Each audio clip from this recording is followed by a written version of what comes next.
Y'all know what time it is. Time for what? Time for what? Time for what? Time for what? What? This that what? This that what? Time for what? Time for what? What? This that what? This that what? We coming to vent on current events. Charles, TJ, and Fliz, people loving the gents. What a debate opinions of the brothers. Know your lovers love us, cuz us talk ish and live in color.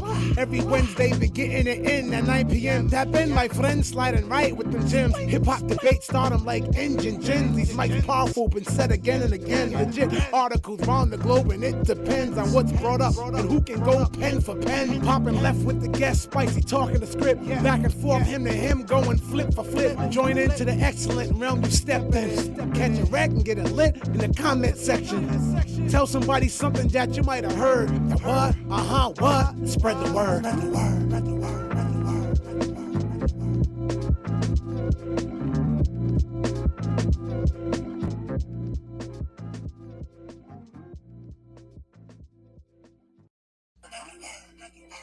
Are we live? Are we live? Is it live? Is it live? Is it live? I see I'm in the building. What's yes, good? Yes, sir. The what jigger? What jigger? What jigger? What? My name is Charles Brown. Right next to me is artist named Fliz. Right next to him is TJ Swords. What's popping, world? We are the What Show. Grab your drinks. You know what, TJ?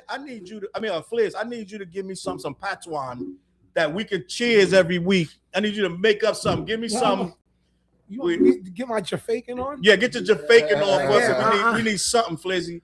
I said, I don't have nothing for you. I'm saying next like week. Shit. I'm like next week. Oh, next week. All right. I'm like, raise them up, celebrate. We're gonna have a great show, TJ. Cheers. The what crew? Let us know if we too loud too. Let me see if I see. Cheers. We live. We back tonight, Flizzy. What happened last week? We've been working. Nah, Knox had his something. Oh yeah. I couldn't make it because my son had an orthodontist appointment. You know what I mean? But he had a little emergency joint where what do you call them things that spread the teeth, like the spreaders or some shit? Yeah. He clicked it out and like broke it out and shit. Like, so we had to go to a quick emergency like orthodontist appointment for him and shit. Okay, salute, but he good now. Oh no, he's my little boy's the shit. They was cussing me out in the comments. Charles, you ain't go live last week. Yeah, and I had like a little cold, so yeah. TJ was in the building. Quality. You see the shirt? Yes. Quality. I gotta get one building. too. I gotta get one. You see the shirt? We all gonna get these shirts. Quality in the building. We got sweatshirts. He got all that. It's in his merch. I you bet go in his merch. In there. You put out my name. Make sure y'all lock in with the quality merch. I had to top in. I wear it in a video too. You know what I'm saying? For real. Matter of fact, yeah, that's what I'm gonna do. I'm gonna get Qualaholics. And I'm gonna wear it in the video. And I need somebody that could make me some merch too, man. I'm looking for somebody. Let me know, man. Quality in the building. I appreciate you, brother. Let me see who else in here. Chapo. We're gonna have a crazy night. I'm telling you right now. Sherry Ann in the building. Asiam, Tamila, Tiff. Listen, we're going to get dumb tonight. Let me see. How can LaRussell say he wouldn't be the rapper he is today without Wayne, and in the same breath, in the smart breath, grown a disdain for him? I don't understand. We're going to get to LaRussell tonight. We're going to get to So y'all know how this show works. TJ and Fliz, they work all week. They come in, and then I explain the best way I can what they miss and what they need to like some of the people out there don't understand everything that's going on either. So I explain it in layman's terms, and then I get their unbiased, unfiltered opinion. These guys are not YouTubers. They are not commentators. They're everyday men. I've been in the studio all week. They're artists. They rap. So they come in off the street and they give the everyday man's take on music, fashion, sports, right? Kevin Durant, you know we're talking Kevin Durant tonight, right? I seen that, but I don't really Kevin know. Durant got a burner phone, and he talking nonsense about all his teammates and Kendrick. The NBA is investigating him for real, because this is like the second, third time he got caught with a burner, and all the shit he's saying is wild. He's saying some wild shit. We're gonna get to that. Wait, they're not supposed to have more than one phone or something? What the hell's going on? No, but he has a burner where he's talking. It's a fake phone. He's saying it's somebody else, and he's pretending to be somebody else. He's talking mad shit about all his teammates. He's admitted to doing this. Yeah, so he's going in and he's trolling people. This, that, and the third. Let me see who else in here. That's wild shit, yo. Miss Rockitty in the building. Salute. We're gonna have it's gonna be crazy tonight. The real Molly, Malik X in the building. Salute. Zid in the building. Hit that like button. Listen, man. So we're gonna talk about LaRussell. Now, like I said, my compadres over here, when they head us down, they're gonna do this for 10 minutes, sharing the show, locking in. Help us out. Share one time. And if you can tell what's on that TV in the background, right? You get an extra special shout out. It's gonna be a movie in the background playing right now. It's dumb easy. Let me know in the comments what that movie is in the background if you can see it. But we're gonna stay focused. Listen, smash that like button. Diego Ramirez in the building. We gonna go nuts, man. Listen, one thing that's going on, I gotta be honest. I don't know everything about it, but allegedly your boy Drake trying to step on Baby Keem's release date. That's a rumor that he's trying to roll out his shit the same time as Baby Keem. We gonna have that discussion. We gonna see. I don't know, but that's what the word on the street is. So we're gonna have that on the streets, right? But first things first, man. First things first. I want to talk to y'all about this LaRussell thing. Do you guys know what happened with LaRussell? Not fully, just a little. So I'm gonna play the. Put me I'm on. Play I'm gonna play the apology, but I'm gonna tell you why he apologized in the first place. Okay. So LaRussell is an independent artist from California, Vallejo, California. I believe it's Vallejo, California, right? And he was on the podcast a few days ago. Yep. And what he did was he made a comment about Lil Wayne, right? Okay. The comment was they already got the movie. The movie's Drumline. Rum said it. Drumline. Salute the Rum. Rum 1876. It's dumb easy. I had it on the other screen. Look at that. You can see it right there. But he went on a podcast, Fliz, and he made a comment about Lil Wayne. So first thing first, I should show you first the comment about Lil Wayne. Yeah, what'd he say? I should show you that first. But what he said was, as he got older, he began to get a disdain for Lil Wayne. He says he's the biggest Wayne fan ever. He said, as I got older, I started to get a disdain for Lil Wayne's lyrics because they started to seem like they had no substance. Okay? Is this like a bigger, heavy set guy? Yes. I was scrolling and saw a little bit of this. So all right, I'm a little bit caught up. So I need to actually play that because I can't even get in my shit. I need to play that because that's very important to the story. If you got to kind of see what he actually says. But what he's saying is he felt that all them years he was listening to Wayne as a younger person, yep, he didn't realize Wayne had no substance. The substance wasn't there like he thought. Yeah. And as he got older, he started to feel that, and he said the word disdain. Well, that set the entire Wayne fan base off. These dudes went crazy. Taiwan in the building and started to flex on him. What up, T? And started to diss him and say that he know what he's talking about. He didn't have the right to talk about Lil Wayne, right? So I got to bring this shit up. Give me a second because I can't even get in my goddamn YouTube. But so with that being said, there's a clip of it. Let me see, LaRussell. Yeah, I saw a little bit of what you're talking about. Not just saying it's ringing a bell. Like, yeah, because when he was talking a lot, I mean, what I saw didn't seem too messed up. You know what I mean? Right. So the thing was, it wasn't that it was bad to me, Fliz, and I'm gonna get you guys' opinion. Wayne is great, but he don't use a lot of substance with his raps. Can we agree with that? Yeah, I agree with that. And I'm a Wayne fan. I agree with that. And he's a Wayne fan too, right? Physics. Now, that did not set well at all with these people. And they was not having it, Fliz. Yep. So what happened was, I got to fuck because I started this over. But what happened was they started to come out in droves. And first of all, he got defensive. He was like, yo, da-da-da. I'm allowed to have my opinion, whatever. But then they came so hard at him, right? I'm not saying pause. They came hard at him, right? Yep. And I believe yesterday he issued a whole full apology. So it don't have no context without the apology. So I got the apology right here, but I wanna show you first. I think I got the first part. I think Chiggs got it right here. I'm gonna play Chiggs because it set the whole shit is right here, Flynn. So yep, it set the internet ablaze. but you got to hear this first. There's a lot of people in the comments, but I felt LaRussell was dead ass wrong to apologize for his own opinion, right? And I'm gonna get you guys' opinion on this. Let me and play this shit thing because this is important to the story, right? Bring it up. Damn. And let me play this. This nigga wasn't talking about nothing.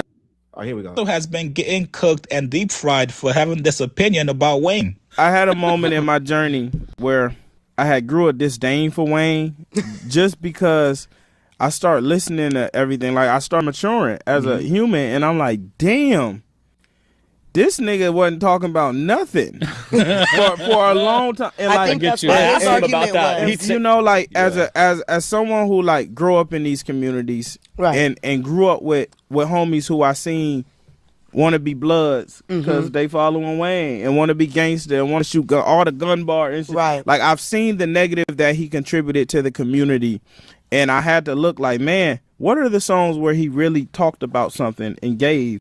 And out of 1,000-song catalog, everybody came out the woodworks and told him, bro, you are out of line for saying that about a legend. Yes, Wayne has some bullshit songs, but the man's catalog also has records with substance. And you can say that about any artist out there, even the guy that just signed you, Jay-Z. So a lot of people thought the timing was weird. You signed to Rock Nation, then you're dissing Wayne the next day. But for some reason, LaRussell thought it was all a media attack against him. So he spent the last couple of days attacking any and everybody that called him out. Somebody tweeted saying, I don't expect LaRussell to like Lil Wayne. Nigga square. LaRussell went on his page to post a picture of him to show him how he looks. Now, out of everybody that's spoken on this whole LaRussell Lil Wayne situation, and trust me, there's been a whole lot of people that's spoken out against it, I think Mickey Facts actually summed it up perfectly here. Yo, let me explain something to you, LaRussell. Respectfully, I think you're a very talented artist. I think what you're doing for independent artists is something that we've never really seen before since Nipsey and even since the blog era, and even going further back to your Bay Area hero, Too Short. See, the issue with what you're saying is Lil Wayne, regardless of how you feel from a maturing standpoint, and it's your opinion, is still a legend. He still done did things and wanted to just have fun. So a lot of his stuff that people are referencing is from the freestyles, him just flexing his pen. He has records that literally talk about substance. But at the end of the day, Weezy's going to do what Weezy's going to do. The same way Too Short is going to do what Too Short's. Where is the substance in Too Short's music? And I love Too Short. You understand what I'm saying? Every album is not going to just be filled with substance unless you're listening to a Mos Def or a Common. You know what I'm saying? Or even like a Nas. Nas is going to have substance, but there are artists that we love that are not going to have substance all the time. It's entertainment, bruh. You can be entertained by the lyrics. You can be entertained by the song. You can be entertained by the beat. You can be entertained by the hook, the brashness of it. We are not one monolith. And to also think that his music damaged the community, I don't know. I really don't know. Wait, before we go any further, let's talk about that. I'm going to play some more of the video, but I want to know your thoughts on if his music damaged the community. Do you think Lil Wayne's music honestly damaged the community? No. I think the rap community as a whole has to take accountability for the damage it does do.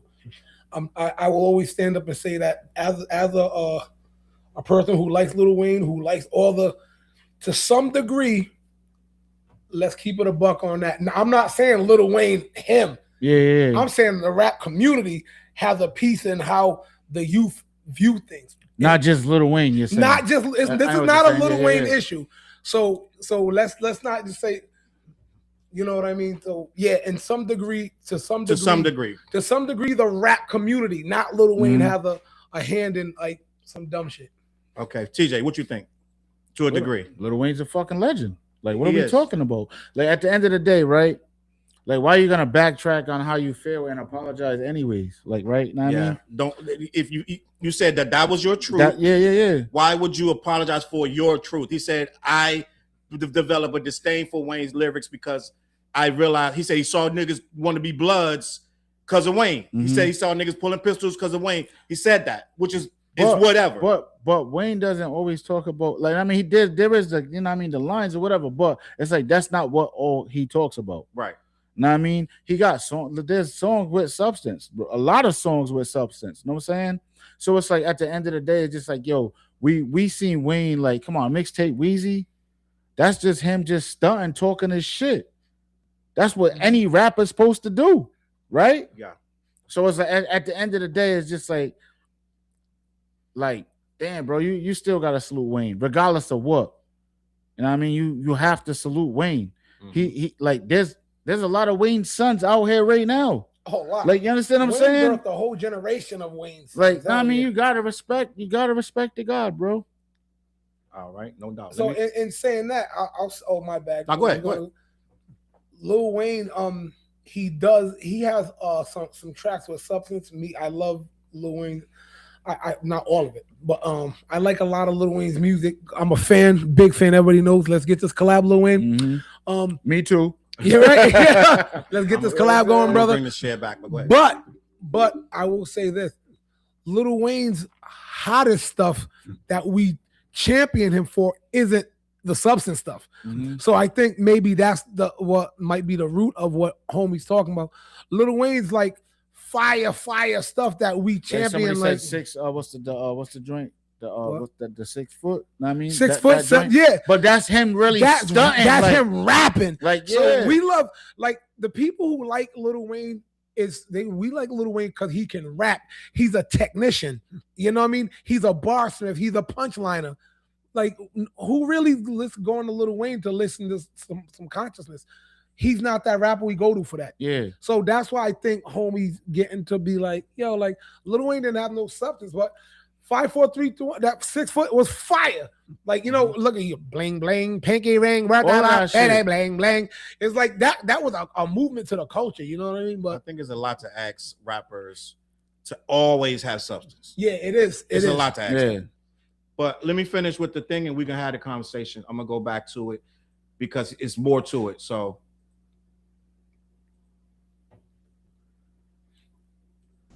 People were influenced by him, sure, to be artists.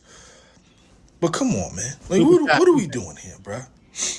He put two of the best artists on in the 2010s, bro. I didn't even see that. This is Lil Wayne. I feel like if you want to talk about something, now you're talking about substance, all your records gotta have substance now. Hold on, let me get to the super chat real quick. My guy Tom G said, Young Money deserves all the backlash they get. Mediocre raps, way too entitled, and honestly, no one stays on top forever. The coddling has to stop. That's another angle we got to get to, because people want to like pat them on the back and say Wayne da. I get it. So it's two ways to look at it. Like everybody, bro. Run. Everybody has their run. Let me continue. But how long was this run though? Yeah, it was very long. Okay. Now you got to have substance because you put that on a legend. Well, this morning, LaRussell is officially waving the white flag. He finally understood exactly why people were going at him over his discourse about Lil Wayne, and he apologized. Here's what he said. I've been thinking about this Wayne stuff. Some niggas been hitting me like, ignore it, fly over it, don't even talk about it. But that's not like who I am or how I am. When I got an issue, I'd rather over-communicate on how I feel and how it make me feel. I don't even like want the energy of niggas debating Wayne's legacy to be around me. This is really a war of perspectives. I meant no malice. Like, nigga, I love Lil Wayne. I would never diss that nigga legacy. Like, that nigga mean too much to me, right? But that's me living in me. Like, I know when I said it, I meant that. But perspective is key, because how it's received don't always be how you sent it. If you offend a nigga you have no jurisdiction or right to be like, well, I didn't mean that, so you can't be offended. The punch landed on me, and I'm offended, you know, and I respect that, and I empathize for that, because if I was on the other end, I could see how one could take it as such. I don't even want niggas taking my side. My personal opinion of my experience wasn't to be taken as the world's experience, but that's a flaw on me, because I could have used better words to explain what I was trying to say. The ego in me is always like, nigga, I'm not gonna apologize for some shit I went wrong. Nigga, I went wrong. You feel me? But the human in me that's growing is like, nigga, it don't matter if you feel like you was wrong. Someone was offended by your actions. And that's what warrants an apology. So Wayne, if this reached your life in any way, I truly apologize, because that's not my intention at all, nigga. I love you, and I honor what you do in your legacy. If it didn't reach you, thank God. Because this some bullshit. These niggas on social media on some bullshit. And you know what's crazy? I ain't no sellout. I ain't in the Illuminati. I still live in my community. I just came from my mama crib. If anything, I'm a nigga you should celebrate and champion. I made it from my backyard. That's myself. With integrity. I take care of my children. You feel me? I'm doing nothing but outputting good into the world where I could. I'm not a nigga you gotta call out his name. You ain't gotta talk about my beard. You ain't gotta say I can't rap. Nigga, none of that even necessary, nigga. But I get it. Niggas like, nigga, what you said wasn't necessary. And I empathize on that. I get all the uproar, but like I truly meant no malice. Wayne, come to the backyard. Or you could be like, nigga, fuck you. Nigga, after all that. And I accept that too. I accept both of those. But nigga, I love you. And we would love to have you in the backyard with a choir and a band and do something special. All my legends mean something to me. And I would love that. But I also understand it was like, nigga, fuck you too. I get both. I feel it. But real nigga out. We done. White flag, nigga. This shit. So I'm gonna stop it there because it goes on and on. But I wanna touch on this. I think as hip hop fans, we get very sensitive about our heroes, our legends. And people got very sensitive about this Wayne situation. Do you think he was disrespectful to Wayne, TJ? LaRussell. No, not about Wayne. It was him being a young fan of Wayne, and he said that he looked up one day and realized Wayne didn't have the substance he thought he had. Is that disrespectful? That's his opinion. Right? Like, I mean, that's really what it boils down to. So why would that's he his apologize? opinion? Because he probably thought about it. Because it does look like he's backtracking, but it's at the same time, it's like. But is it disrespectful? Low key? Maybe, but it's if you Wayne, is it disrespectful? If you're Wayne, do you feel disrespected? Nah. You're gonna feel disrespected, TJ. You know what Wayne's doing right now? He gonna feel You know what Wayne's doing right now? What? You seen that big ass joint that I was rolling in the car? That's what Wayne's doing right now. That's what he's doing right now. But he gonna feel disrespected, even though it's his opinion. What you think, TJ? Fliz? Did he disrespect Wayne? Watching what he said, I don't think he was disrespectful at all. I think he laid it down. That's how he wasn't. He wasn't like, you niggas whack. Mm-hmm. He said, as I got older, and this is the part I hate about social media, and I hate about hardcore hip hop fans when it comes to other artists you like or dislike. You can't have a discussion with people. Right. He sat down, articulated his point with no hate, and said, as I grew up, I realized, oh my God. Hey, you're right. I saw a young lady online talking about, when I was young, I hated Eminem. Now that I'm grown, I can see what he's talking about. Go back 2002, Ludacris got canceled, lost a Pepsi endorsement because Bill O'Reilly pointed out, why are you going to let this thug with no substance, kind of like he's talking about disrespecting women, Pepsi canceled him. 2 years later, Chris Rock drops a thing, Never Scared, talking about it's hard to defend rap, and use Ludacris's 2 songs as the catalyst to say it's hard to defend it because there was no substance to it. It's move, bitch, get out the way, and shit like that. Then in 2007, Ludacris finally drops a song with Mary J. Blige called Runaway Love. Yeah. Substance heavy. Which was a big song for him. Yeah. That's probably one of his biggest songs. So think about, so it's not wrong to say, I mean, F Bill O'Reilly. I know, but it's not wrong to point out, hey, I love Ludacris, but Move Bitch, Get Out the Way isn't a substance song you can defend. Bill O'Reilly was on some fuck shit. Yeah, he knows what I'm saying. I'm not defending. I don't like that guy. I don't like that Bill O'Reilly guy. But it's okay to point out the fact me back in the day, I thought Das EFX was the greatest motherfucker to touch the mic for a summer. As an older guy now, if we read the lyrics to They Want Effects, then we have to be like, oh, this was the time. This was the period. Yeah. You know what I mean? Some kid put on Twitter, he said an old head started preaching to me about no substance. Then he played Das EFX. That is an exact quote from Twitter. Wow. So some young head, some YN made it. That was a laughable moment because what are you talking about? Oh, head, like you talking about substance, then you putting on They Want Effects. Yeah, like and I know that song was crap when it dropped. Let's be honest. Shit was crazy, bro. If we listen to it with mature mind, well, they saying a damn thing. Nothing. You know? But we still love it. But it sounds good though. Yeah, but that's really what it boils down what music is. Yeah. I mean, it's the sound, it's the feeling, like it's what it makes you feel at that moment. Facts. So yeah, so You know what I'm not to point that out to me isn't disrespect.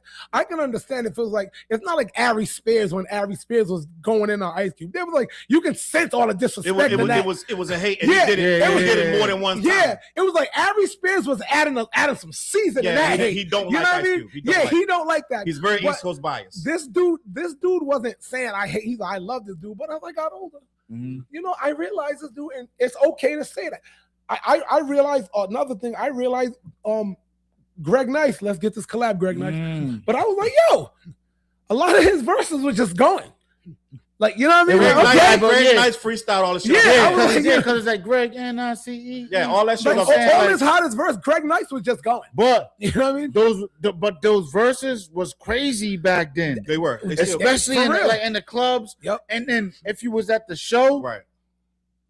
Like, I mean? Super chat. Let me get to this. Does that say D Wiz or DLE Wiz? I can barely see my fucking. I need to move that closer. I don't even know what you're looking at, bro. Oh, the super chat, the $5 super chat. Appreciate you. Watch the whole video on that podcast. He gave him all the praises right before that clip. Curtis King made a video breaking it down perfectly. Salute to Curtis King. I saw that video. I did not click it, but I will watch it. But there is more to the podcast, and there's more to it. But what I didn't say, and this is very, very important, some of this attack he's getting is because he just signed a Rock Nation for a distribution deal. They claim what really probably hurt him bad is they said you only said this because Jay-Z paying you to smash Lil Wayne, to blast Lil Wayne because you're in bed with Rock Nation, the evil, dastardly Rock Nation, and now you got to go at all things Young Money. Mind you, Jay-Z paid Wayne's taxes, millions of dollars. All these motherfuckers in the comments would have never did that, even if they had it. But they all assume that Jay-Z is out to get Lil Wayne for some weird-ass reason, right? And he didn't put him on the Super Bowl. So they're very hypersensitive about anything regarding Jay-Z and the dastardly Rock Nation, Desiree Perez, this, that, and the third. So this is why they're coming at him even worse. So now he probably, under all his comments, they probably in there, They're coming like, you got Nicki fans, Drake fans, and Wayne fans, and whoever else is just saying whatever. So he felt the pressure, and he apologized. Now, let me say what I want to say about this. For one, I'm sick of all these apologies in hip-hop. I'm sick of it. It's like we get these motherfuckers, they say this shit, and then too many fucking, oh my God, too many DMs, oh shit, too many niggas in the comments. Let me apologize. I just made a video. I said hip-hop loves apologies. Ja Rule apologized for being on that plane and getting in that fight, that back and forth with Uncle Murder and Tony Yayo. What was he apologizing for? For acting like an ass, like for getting into it. Like he said he don't want his kids to see that, his grandkids. But what I seen from it is he stood his ground. They bullied him. That's what I'm saying. They bullied him. Now, so why apologize for that? But he could have handled it different. What I'm saying is they all of them was wrong because they shouldn't have did. They in first class. That shit costs thousands of dollars. You're representing your culture. You're representing the race. So you don't do none of that shit at that age. So all of them is wrong. Let's just say that. Yeah. I don't give a fuck what happened. You're not supposed to. Because Ja Rule came and said, "What's up?" Da da da. Which is whatever. But we only seen what we seen though. We did, but we seen enough because. We know that Tony Yayo and Murder heard that he was coming on the flight, right? And they said Tony Yayo went on Vlad and said, "We got wind. A fan told us he was coming on the plane, so we decided to record it and get a reaction." They right there, they trolled them, so they just started their podcast. So what they need, you like Mano and them got a big boost for their podcast when they went. I think it was 50 Cent, right? So guess what? They're looking at like, oh shit, the podcast just popping off, so we can get it. And they got the traction from Ja Rule. Ja Rule walked right into the honey trap, and it fell right in. So he apologized for that. Kanye just apologized for being an anti-Semite and talking crazy to his own race. He apologized, said it was the bipolarism since that car crash back in whatever year that was, 03, some shit like that. I don't know what year that was. He had the car crash when he did Through the Wire. Early 2000. Early 2000. So he said he blaming that whole shit. There's 25 years of him acting like an asshole was all bipolar, right? End of the day, which we try to tell his ass for years. So he apologized. Then the Game apologized to Kim Kardashian because he said some crazy shit about her back in 2019 on that record with Kanye. I don't even think Kanye wasn't on the record. He said he dissed her on his album, trying to make his album go. He said some crazy shit about her. It was either 2019 or 2017. So now he went on Club Shay Shay and apologized about that. Then Young Thug got caught in all them jail calls, talking about Future need to wrap his dick up and all this shit. Talking about Drake. Drake just gave him $1 million. He's talking about Drake shit on everybody. He came out and apologized.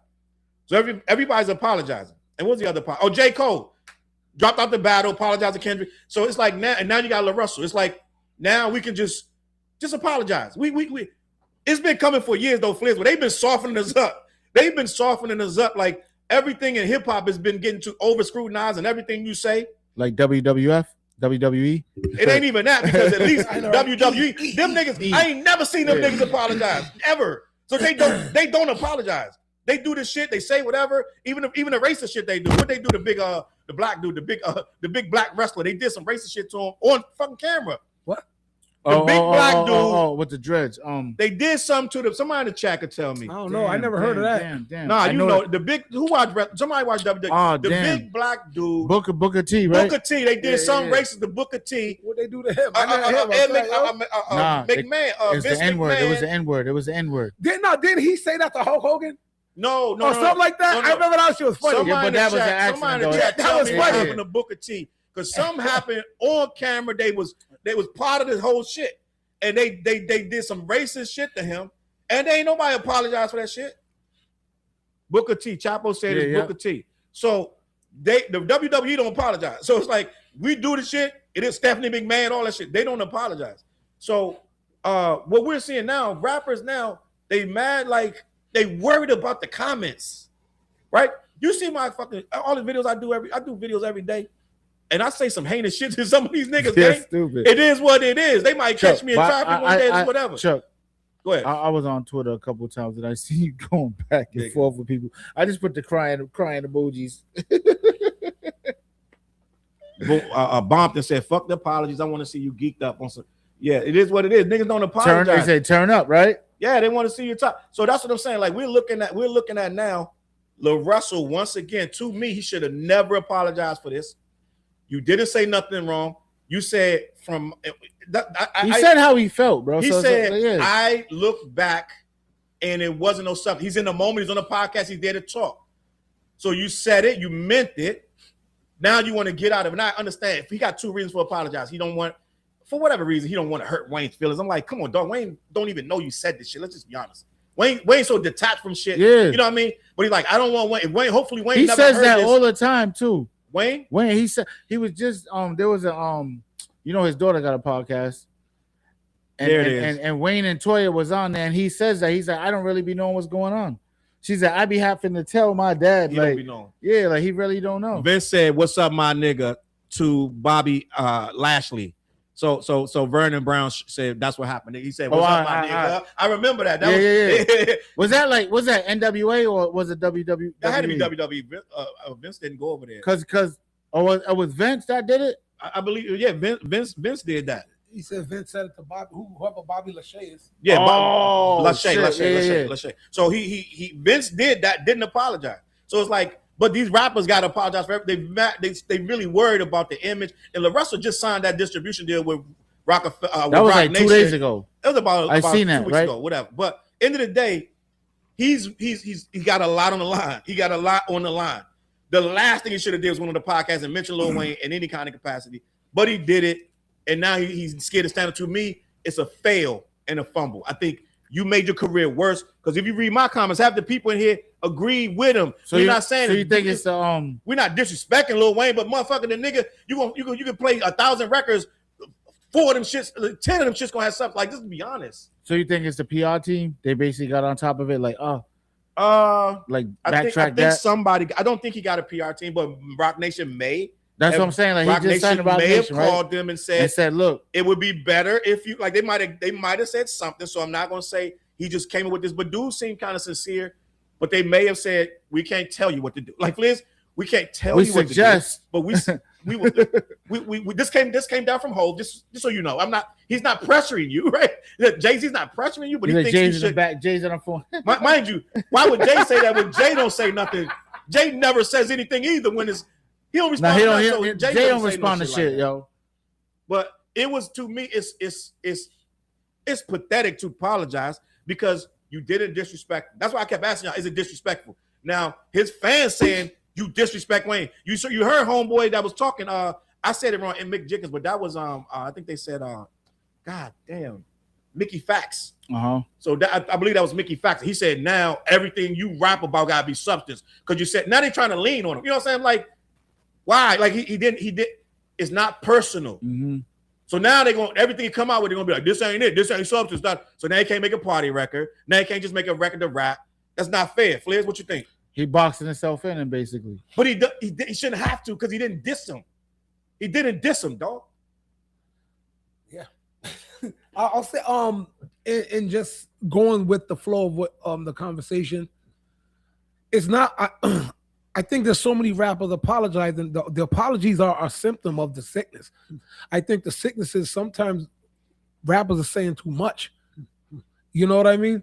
It's like sometimes you don't have to always give your opinion. See, back in the day, I came up in a different era, bro. Where we didn't have access to it. We had, but also members like, you don't got nothing nice to say, don't say it. Oh, we remember that era, and it kind of turned to keep it real. I'm real. I'm gonna say what I want to say. That doesn't always work because you watch the Boondocks, like you have nigga moments. It was fine. I was watching that last night. Sometimes always saying what you want leads to certain moments, where not everything has to be said all the time. So I think the sickness is the internet has given everybody a voice. These mics are powerful. Everybody has an opinion. All of us have something we're saying, and we all have our truths, but sometimes you don't have to say them all. But in LaRussell's case, he said nothing wrong. You know what I'm saying? In that specific instance, LaRussell didn't say anything egregious. He wasn't trying to be messed up. So what ticks me off on that side is the cancel culture came after him. Because everybody's like, so, oh my God, you didn't say something I agree with. I got to attack you. It's like, calm the fuck down, everybody on both sides. Yeah, I want to elaborate, you know what I mean? Like, you said, relax, you know what I mean? You said something about keeping it real. Now, let's be a buck. For a time, rap was pressuring people to be real. Yeah, it was. Like around that time, Ja Rule and 50 came in. Yeah. He took Ja Rule slam out off of this, he ain't real. So at one point, that like, I want to say around, all right, so let me say this. Like 98 through 08, that 10-year stretch, it was all about keep it real. Keep it real, son. Everybody was trying to be the realest street nigga.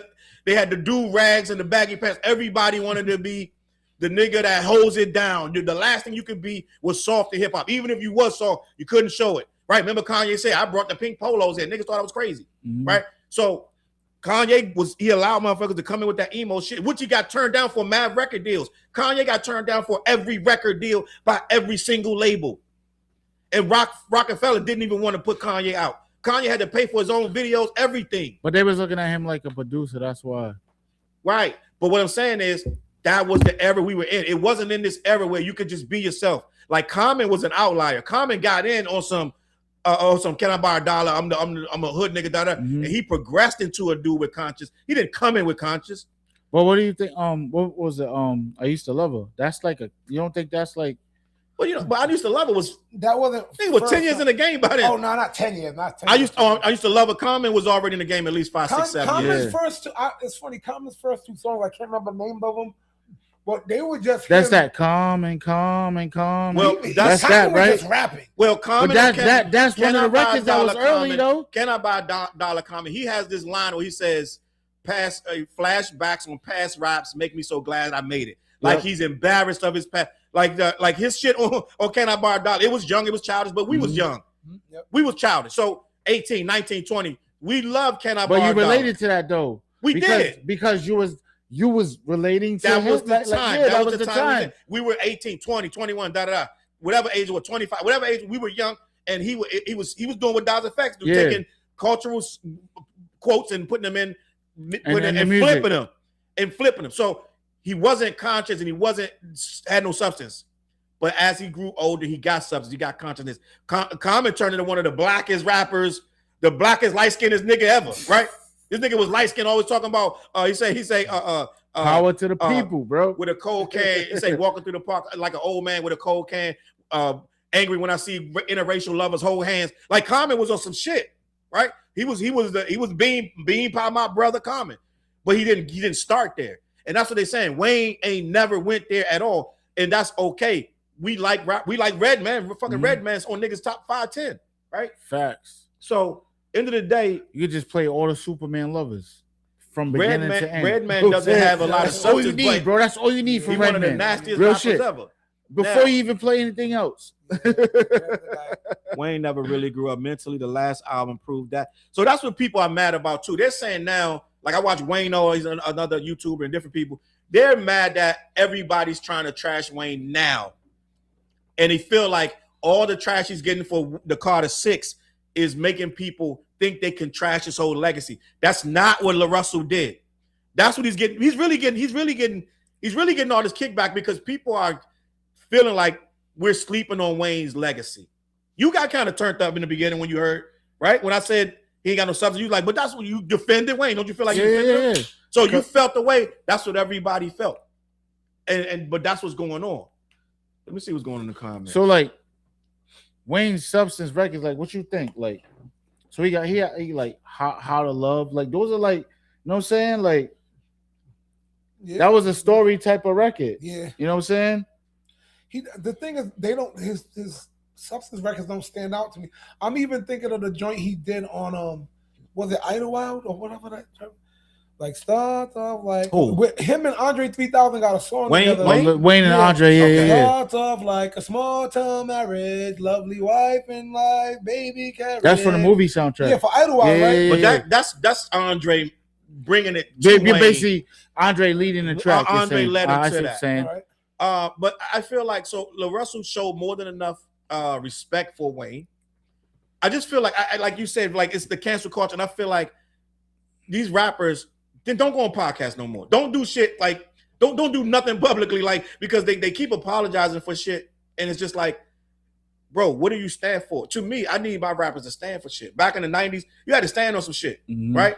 Bootleg, you get your leg broke. If we see the bootlegger, we gonna beat him up. I saw Tupac beat up some bootleggers, right? yeah. Didn't Tupac beat up some bootleggers? No, he did though. That was on something too. And Black Moon beat up some bootleggers. But you realize these niggas, but see, you only beat up the bootleggers. That's like the foreign dudes, Africans or whatever. So they go beat Brand Nubians beat up some bootleggers. Back in the day, they used to stand on. No, but that shit was serious though, back in the day. Also, remember, as the antithesis of that, Kid Capri told the story back then about how he actually bought 4 of his own albums off of a bootlegger. So you know what I mean? They're just trying to eat. Yeah, that's what he was kind of saying. Like he said, he saw his own album on a bootlegger's table. He said, and he laughed like, "Yo, son, I bought 4 of them." And I was like, "Oh shit," you know, because I was used to that too. Like even Naughty by Nature, Tretch opened up the album Yoke the Joker. At the beginning of Yoke the Joker on their first album, it was them breaking into a bootleg production spot and sticking them up. Where the shit Yoke the Joker? You know what I mean? At one point, the bootlegger was public enemy number 1 in rap. Yeah. For the young people that don't know what a bootlegger is, a bootlegger would sell illegal copies of CDs. So like they would get the fucking the album. Now it goes to cassettes. It goes before CDs. Cassettes too. Cassettes. You know what I mean? And so they would get it and then sell it on the corner. Most people would buy their music from the bootlegger. They wouldn't go to the store and buy it. So niggas was lose. Even niggas would still get gold album, platinum album. You was even more platinum in the streets because the bootlegger. Yeah. So rappers took the stance that when they catch bootleggers, they beat them up, which was a bad stance because they just trying to eat. Like right now, I don't care about the streamers. I mean, the botters, like the guys that get paid to buy. I don't give a 2 fucks. right? But a lot of people got a problem. Yo, they botters, da. That's a nigga trying to eat to me. He figured out a hustle, let him fucking eat. These record labels the record label 10 times worse than the fucking bootlegger. They steal from these artists way worse than the bootlegger. So end of the day, you need to be mad at the record label, right? So and I got something I want to talk about at the end of the show. That's some true shit, yo. You know what I'm saying? I've been kind of salty about the rap game and the money division, but that's another story. Nah, that's the story, bro. Like, yo, speaking of bootleg, either you get bootlegged or robbed on the other end. It was like lose type shit. So Stats got he naming a bunch of Wayne songs with substance. Tie My Hands, Bush, Grown Man, Miss My Dogs. That's Wayne. Miss My Dogs. That's something that rarely happens. But he does say something now. Now I'm here to play the devil's advocate. Let's just be honest. Lil Wayne the same one that said he don't think racism exists. So I don't know how deep we're gonna talk about Wayne, but we got to keep it a buck. Wayne goes around in a fog that he don't connect with us with a lot of substance to even talk about, because a lot of the stuff he believes in he don't believe in what a lot of shit we believe in anyway. For you to be a grown black man and say you don't believe in racism, Fliz, and that's crazy because he talk to me from the South. I'm like, what do you want me to say? Right, I know the cop saved him when he was a baby. The cop pulled him out the fire. Was it a fire? But I did he shot himself. Oh, he got shot in the leg. He shot in the leg. Nah, he shot himself. I think it was the cop saved him. It might have been in his stomach. Might have been the cop saved him. So he loves that cop, which I love that story. I applaud that story. And that cop just passed away too. I think maybe like a year or two. That was he loved that guy, which cool. I respect that. So maybe that's what he means when he's saying it. Yeah, and then he was the one saying police ain't bad. I believe he said something about police ain't bad. In the middle of us doing Black Lives Matter and we fighting against police brutality, police and harassment. I think Wayne, if I'm not mistaken, was one like he was pro police at the time. Yeah. Then he wrapped himself up in the flag and was like on some Donald Trump shit. So a lot of stuff that a lot of stuff they want to yell at us about, we're not really having a real conversation. So let me just be here. I'm the bearer of bad news. I'm sorry, guys, but if we're gonna talk about it, let's have a real conversation. Wayne be on out of touch on some of this cultural stuff too. Let's just be honest. He says that though. Yeah, he really be saying that. But we can't excuse it because he says it. No, we can't excuse it. We can't excuse that aspect of it, but that doesn't take away from if he has a substance record. I think that's adding something into the pot that's over here. Like, yeah, Wayne definitely did fly off the handle and say that stuff. I've heard him. I was like, oh wow, that's all. Said a lot of crazy. That's all brand. But that doesn't mean, even if you're a person even if you're a black person who says, oh, there was never racism, you can still like drop something like, of substance and it still be of substance. We can't minimize and say, oh, well, since you don't believe, you know what I mean? Well, I think that's two different tough. things. I think it's tough. If you're it's like A and B, basically. Yeah, it's like you brought something in that, but see, that's what I think. Victor said Uncle Bob is the one that saved him. Yeah, Uncle Bob. Oh, Uncle Bob. I think that's what goes along with a lot of hip hop conversations. I think like if we sometimes in the hip hop conversation, there has to be a calmness and thought. Because emotional intelligence is a motherfucker, yo. And it's like sometimes when you start getting all this shit over here and it's like it's clouding what we're talking about. You know what I mean? So yeah, we don't like that shit, but it's like, but you know what I mean? Is that really part of the narrative of what we're talking about? You get what I mean? I don't know if I'm articulating that right. Let me say about Wayne being a gangbanger, that I don't even look at Wayne as a gangbanger. No, because he's been a celebrity since he's 13 years old. But TJ, so how has he been? We have to discuss that. Quote unquote active. What?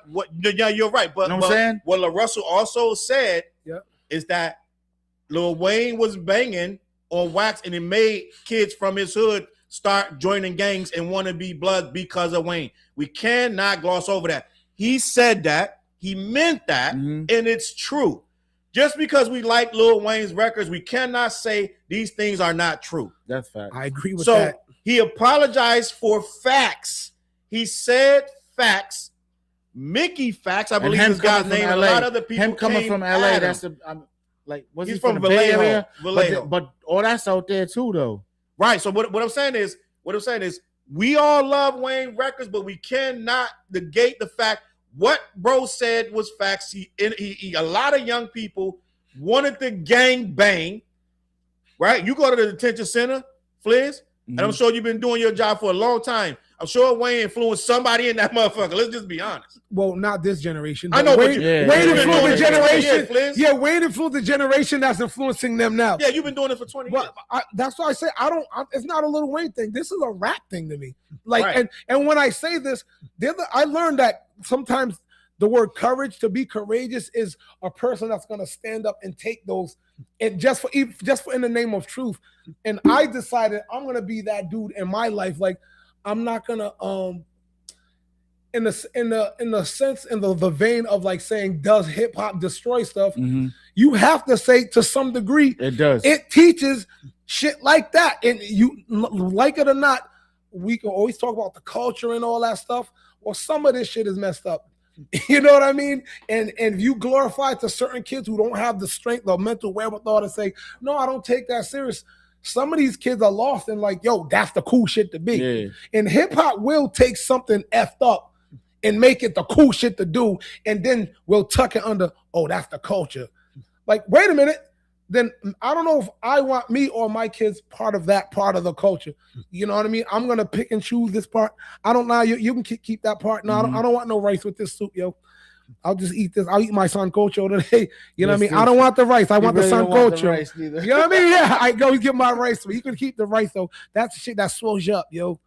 So just gonna keep it a buck like that. And sometimes we have to think about that and be courageous enough to say, yo, no, you know, this does affect other stuff. They can't be like, no, that didn't affect me. So that's me. Don't let me get on my shit. You know me. I'll just keep going. Don't let me get on my bullshit. So in conclusion, right? In conclusion, LaRussell had some points and he was right, but he got bombarded by Wayne fans. And no one's saying we don't love Wayne, but we got to be 100. When we talk about Jay-Z, we got to keep it on it. It's good and bad with all of it. But we from the hood. The hood is good and bad itself. So you can't be a rapper and be all good. It don't fucking work. It is what it is. There's no rapper that's all good. I am fucking Jesus Christ. No, nigga, ain't nobody all good. Even the Christian rappers. Some of them niggas worse than the fucking rappers. I'm about to say that. Let's just be fucking honest. So end of the day, we ain't no rapper supposed to be good because just by default, where you come from. You come from a bad place, right? What did Ray and Go say? You can't believe in heaven because you're living in hell, right? Mm-hmm. So end of the day, we come from a bad place. We reporting that shit, and Wayne is doing the same thing. Now, facts. At the same time, a lot of people get in these hip hop conversations that don't have no. We understand what it is. We know that it ain't all this and it ain't all that. It's none of it's all anything, right? Even a gangbanger. Somebody was in my comments. Gangbangers kill people. I'm like, not everybody that's in a gang has killed somebody. Yeah, it just don't work like that. But end of the day, you can't tell people that don't live this life. So they judge things mad. They judge things mad, abrasive. They take these stances on shit. So LaRussell got attacked by people who might not necessarily even be a part of the culture. So he got tired of it and he folded up and apologized. I'm going to stand on it. I don't think he should apologize. He didn't say nothing wrong. You can have an opinion about another rapper. It is what it is. Right? And the motherfuckers that's attacking them, it's dumb. Because, okay, say your opinion. That's it. Move on. What you seeing over there? Nah, about Wayne being active. That's what I'm saying. Like, how can he be like right here? Down or up? I see it over there, so I can't see. Oh, it's up. Like that's what I'm saying. Like, Wayne been a millionaire since he was 13, 14 years old. Right. Like, he's not in the streets actually doing the drills. Like, you know what I mean? Like, he might be connected, you know what I mean? But it's like, you understand what I'm saying? Like, he was like, he's Lil Wayne. Lil, like, you're not gonna see Lil Wayne doing a drive-by. Like, you understand what I'm saying? Like, Lil Wayne just popping up and popping. Like, you're not gonna see that. No, he was not active. But he pretended to be, and a lot of people listened to that and believed it. It took us years to realize these rappers was lying, right? We thought NWA was out here really putting bitches in the trunk with their bodies, and you know what I'm saying? We thought Dr. Dre was doing drive-bys. So when we were young, we believed these motherfuckers. Dr. Dre admitted that early that he was bullshitting. No, not even bullshit. But, like, yo, but wait, from that environment. But wait, you know what I'm saying? He did, but then he come back with a song, "Bodies Being Found on Greenleaf," with their fucking heads cut off. Motherfucker, I'm Dre. Listen to the play-by-play, day by day. Hit the 16 switches. And got drilled for the bitches. Like, this nigga Dre would say, "I'm just cosplaying." It did come out with that shit. So it's like, are you are you really? I know a motherfucker to argue with me after Dre had did all that shit. It was a few years ago, arguing with me, telling me Dre wrote his rhymes. I said, bro, No, he everyone didn't. knows that. He said, Everybody knows he said, I don't give a fuck what that nigga say. He write all that shit. No. So you can say all this shit, but when you put it out to the world, people can't tell the difference. But in that, whoever your boy is who said that, you can't talk to people like that. Yeah, bro. it's dumb. Like, But when he just people locked just- in as a fan. Yeah, when people shut it off, like I can't hear anything and nothing's getting in here, we're not gonna penetrate. He's like, what do you mean Fliz wrote that? Yo, Fliz wrote that, nigga. I was there when he wrote it. It's like Yeah. you I can't smoked tell like people 3 blunts certain while he things. was writing that shit, the beat going back to back for 4 hours. You know what I'm saying? Like, Right, straight up. It's crazy. I want to graduate to another subject about this Kevin Durant. Let me get to the super chat. A lot of these stands be paused that love man, not the music. They claim Tupac ran the game by using UMG to shelf his competition. Yeah, he's talking about Drake. Yeah, it's a lot of these people are stands, and they speaking of stands, right? Kevin Durant is a Drake stan. I didn't know this till I know this. Now I know because I don't pay a lot of attention to a lot of Kevin Durant. Do you guys know that Kevin Durant is very good friends with Drake? I seen No, I didn't know that. I seen the picture. I seen the tweet. A few years ago, I seen it earlier. I remember he kind of said, "I don't give a damn about no Drake night."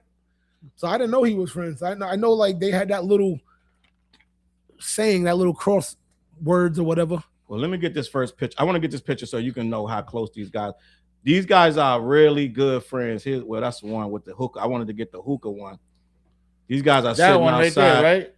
That's fresh. That's a new picture right there. Where? The one you just with the hookah, right? That's not new.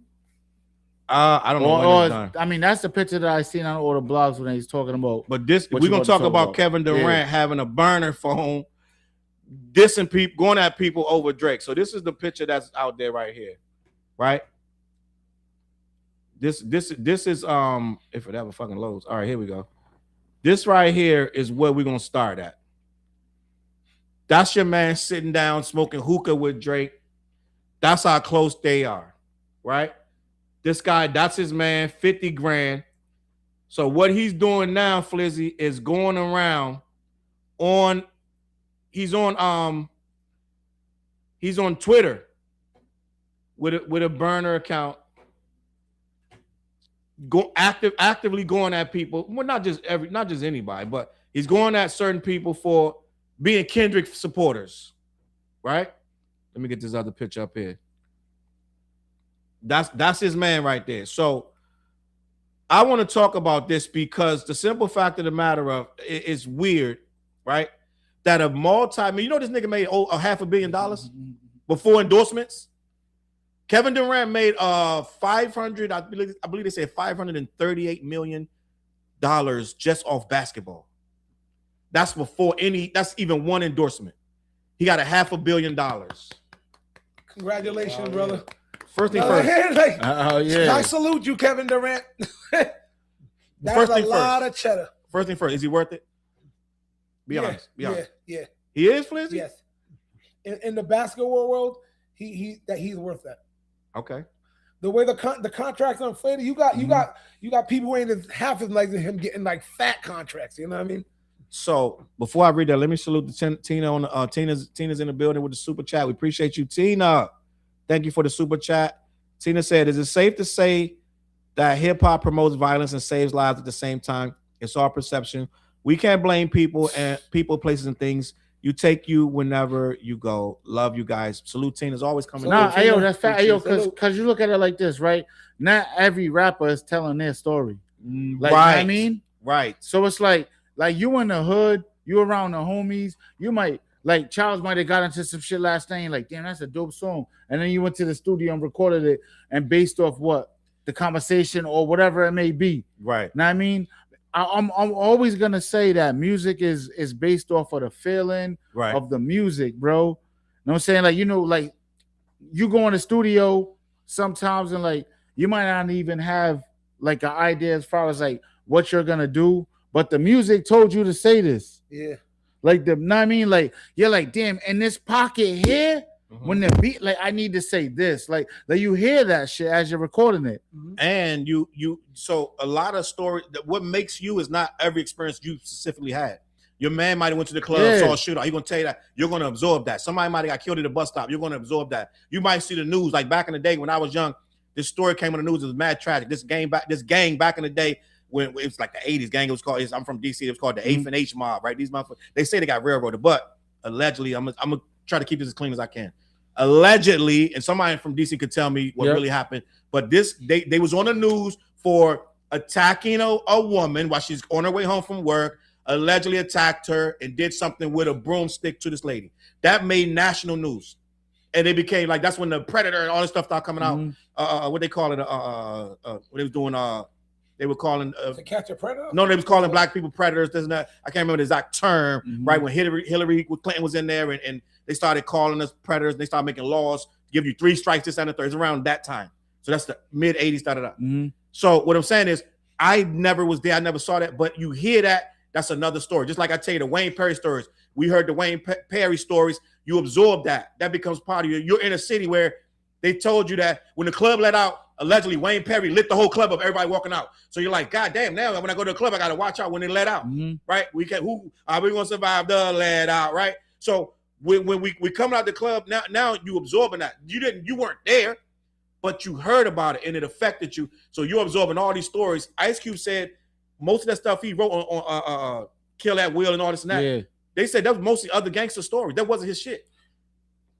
Prime example is Tupac, Brenda Got a Baby. He read that in the newspaper in New York, which is a true story. You know what I'm saying? But he made one of the greatest songs out of a story that he read in the newspaper. Super Predator. You know what I'm saying? Super Predator was what they were calling us back in the day. They were making laws against super predators, and they was trying to convict guys. So I'm sorry, I got all charged. Salute to Tina. We appreciate you in the super chat, the $50 super chat. Thank you.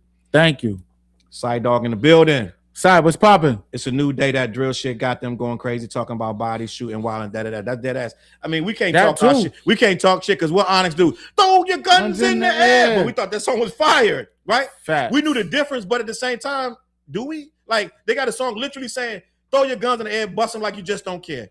And that circles back to, as you grow older, you get a sense of maturity for what LaRussell was saying earlier. It goes back. As I matured, I discovered something activated differently in here.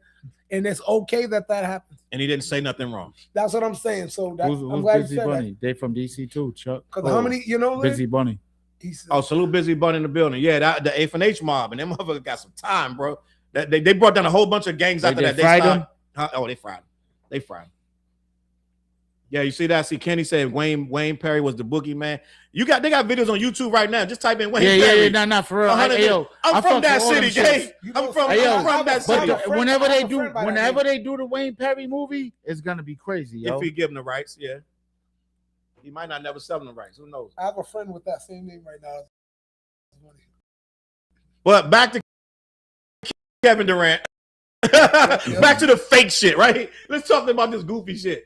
This motherfucker, Kevin Durant, the guy name is Busby. He's on Twitter. Kevin Durant with his DMs talking about, yo, fat boy, did Kendrick hit you up last night? Right? Because he knows that guy, he supports Kendrick. He started going at this guy from a burner phone. The burner phone came out that it was Kevin Durant. And so homeboy went back in his DMs. He's like, yo, that was Kevin Durant talking shit to me. Yo, it's crazy. Let me read this real quick because it's absolutely stunning. And it's something somebody said in my comments, and I found it to be true, Flizzy. Yep. I don't know if you're going to believe me because you go to work every week and you come home. You don't really pay attention to shit, but I do. And most of these guys, and I know the comments going to get really, it's some Drake fans here, they're going to get mad at me. They get mad at me every week, but I'm not apologizing, my G. I don't do that. unless it's something crazy I have to. I ain't had to do it yet, so who no fucking knows. But end of the day, right? These guys on Twitter, most of these guys are older males that defend Drake. There's this myth that we've created over the years that Drake has all these girls on his side, which he does, but they're not the ones on Twitter defending him like these guys are. 40-year-old men like that man on the screen are the worst. In my comment section is men 29 through 49. They defend Drake like he's their long lost lover or brother. Pick one, right? End of the day, KD went ham out. And I think KD, like they said in the comments, they say being goofy. Is he goofy, Flizzy? You think he's goofy? I mean, yo, listen. KD. I don't like to insult people. But no, I'm saying, but that frustrates me, like, because he was caught for that years ago, and then he was caught again and actually admitted that, I use burner accounts.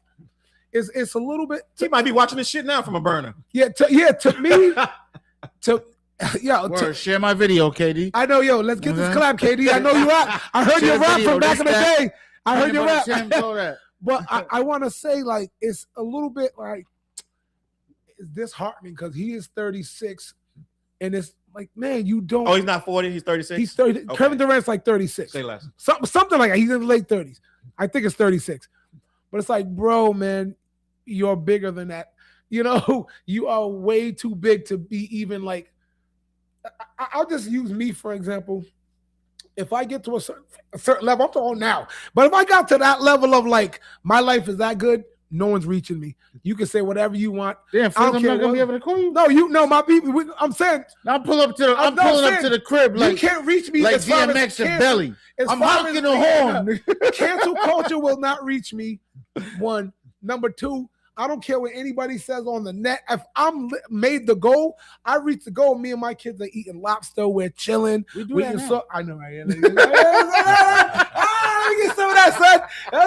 I forgot it's like salmon and oysters and all that shit we be doing.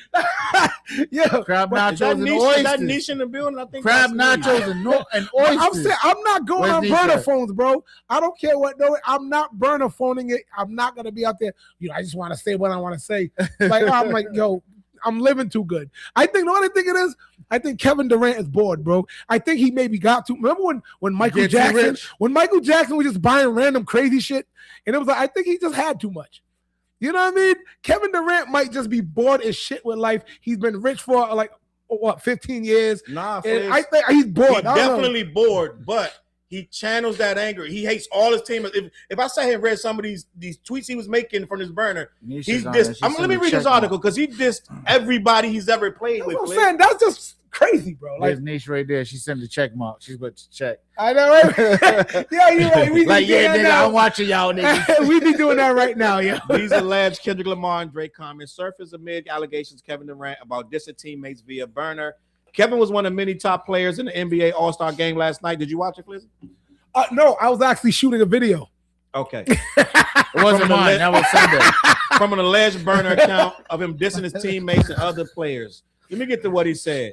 So Kirko caught the alleged DMs on Instagram from the original account, Mr. Busby 4A. I follow Mr. Busby 4A. He's a Kendrick supporter. Mm-hmm. Reportedly shared on Twitter. Look, I got my past transgressions that I've been put out on the Summer Jam screen for the past shit I've said.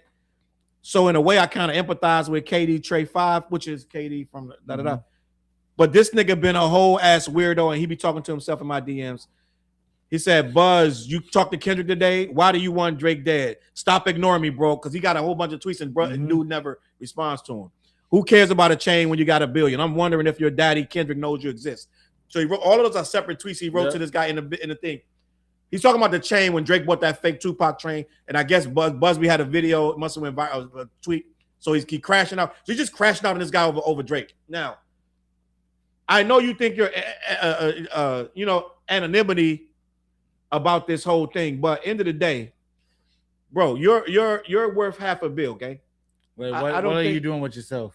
I don't think we need to see. And you doing it wrong. We keep catching you. Like, how they keep catching you? He keeps getting caught, bro. Like, it's one thing to have a burner. Shit, I'm sure every motherfucker in the league got a burner. I'm sure every rapper got a burner. But why the fuck you keep getting caught with yours? You know, I'm about to make a burner phone and just start diss people. I'm going to act like I'm Kevin Durant. Okay? And no one will ever suspect it. They're going to be like, I was Kev. You know what I'm saying? Yeah, it's crazy.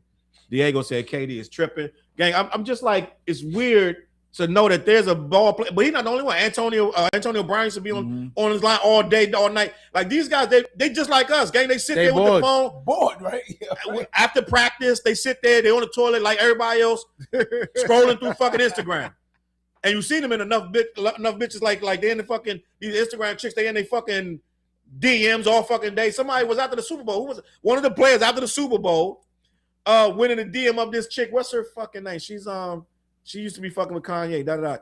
What's this chick name? Somebody in the comments. She exposed him. She exposed him. She said a player. Oh my God, what's this chick name? She's on Twitter all the time. Matter of fact, she does those Monday things I sent you to sit.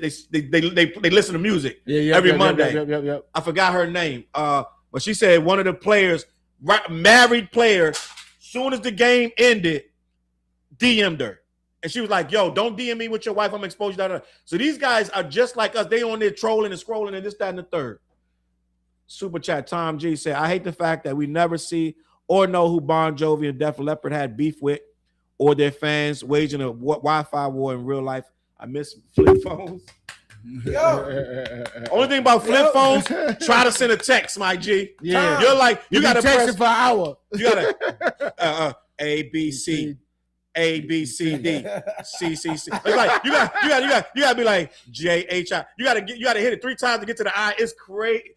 When texting first came out, I don't know how we made it to where it's at now because it was so awful.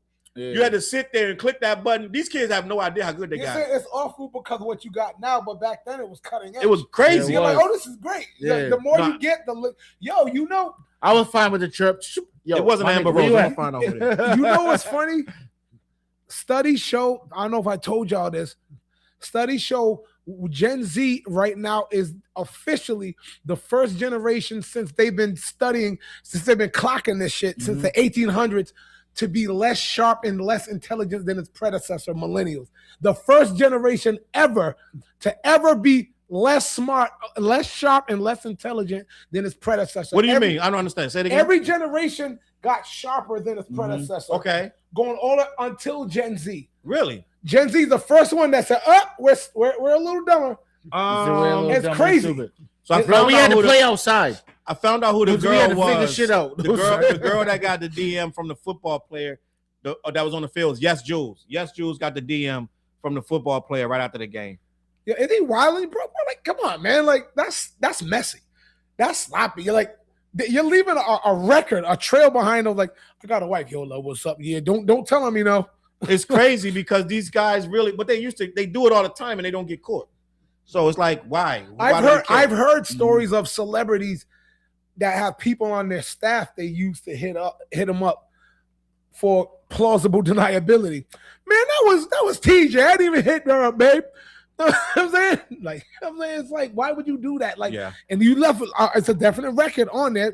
And in today's day and age, everybody's gonna put that out there. Yeah. You know what I'm saying? Real spit. I see you. He going in the comments on me. He said I gotta let the J. Cole hate go. We're gonna get the J. Cole too. Y'all can tell me what happened with him. We're gonna get the J. Cole because he got a number 1 album and he got the number 1 album. 280,000 units sold. How you feel about that? About what I feel about what? Him having the number 1 album? Yeah. I have no problem with it because I don't hate the nigga. I don't want him to lose. You know what I'm saying? So I'm like, I'm a hip hop head. Like, I want everybody to win. If they put enough work in, I want them to win. Now, let me get to his comment. He said, "Charge." Are you gonna go to the tour? So it's not even about hate. It's just I respect this crap. We've been here before with this fucking shit. I'm just trolling you. I'm trolling like this. No, I hear you, but to me, I respect this. I respect this art form. So you're not gonna go to the show? Very much. So if me and Fliz invite you to the show, you're not gonna go? No. So I respect. Why? First of all, I don't listen. I've been on record that I like J. Cole as a person. Would you pay for it, TJ?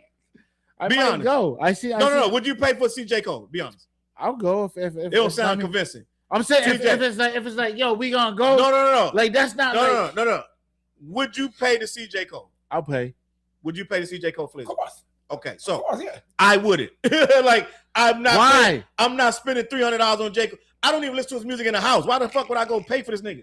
So at the end of the day, I've been on record. It's not even that it's hate. I've been on record for at least 7 years on my old channel. I'm just trolling you. No, do your I'm thing. trolling you live. But that's what they doing out there. That's what I'm doing right now. So what I'm saying is, I've been on record that I don't really like. I'll play his albums and I'll be like, "Good job," but I won't go back. It has no replay value to me. It's been like that since KOD. It's been like that since. You know what I'm saying? I don't remember if you put that in the group chat. Did you listen to the album? I did. Well, I listened to it through another stream.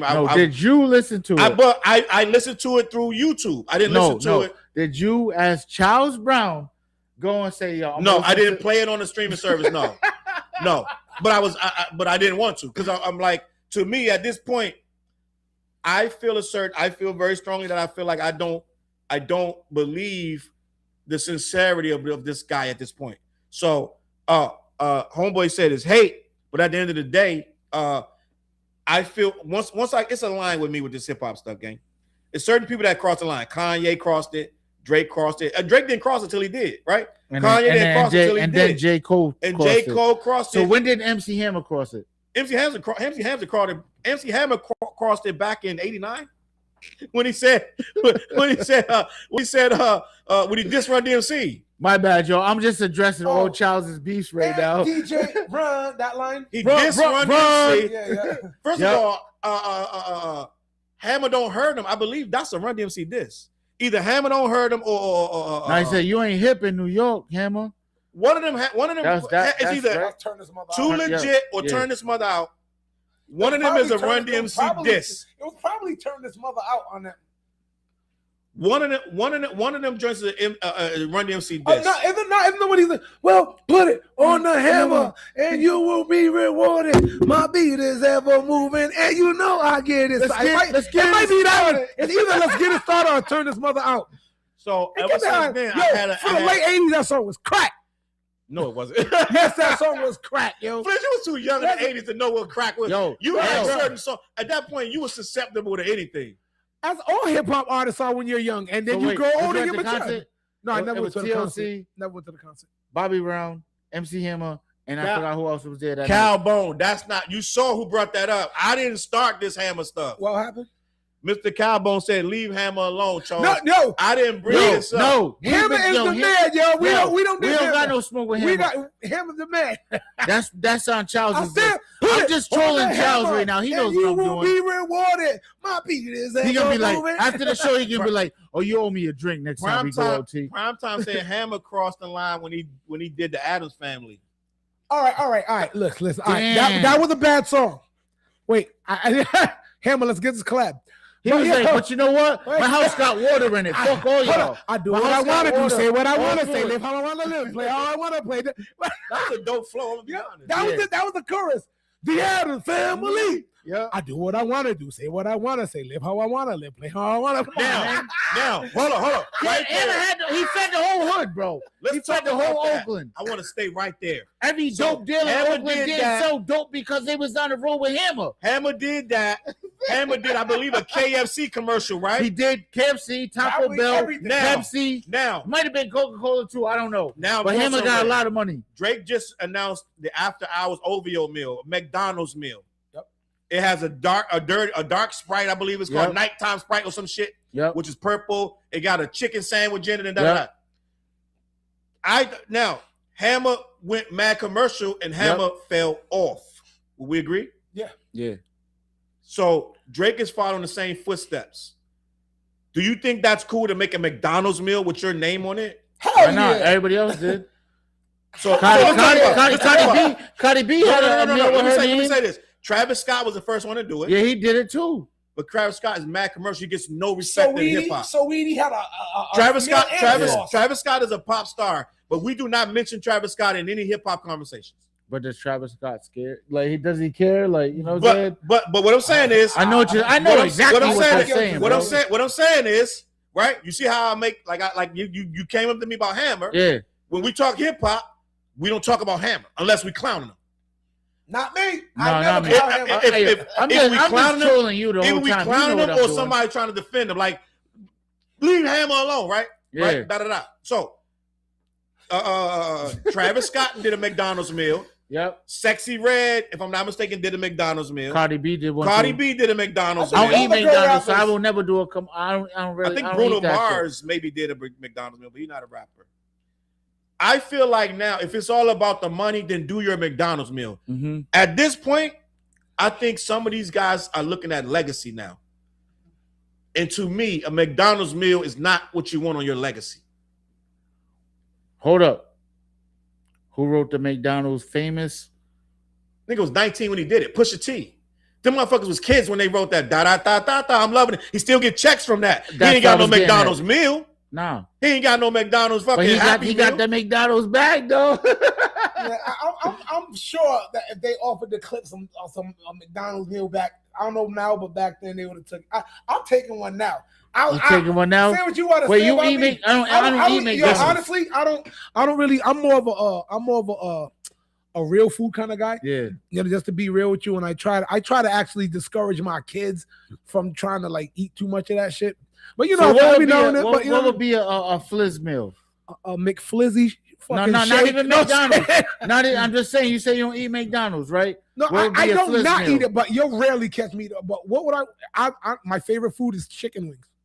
That's my So favorite. you gotta have a Flizz type of flavor wings. But from where though?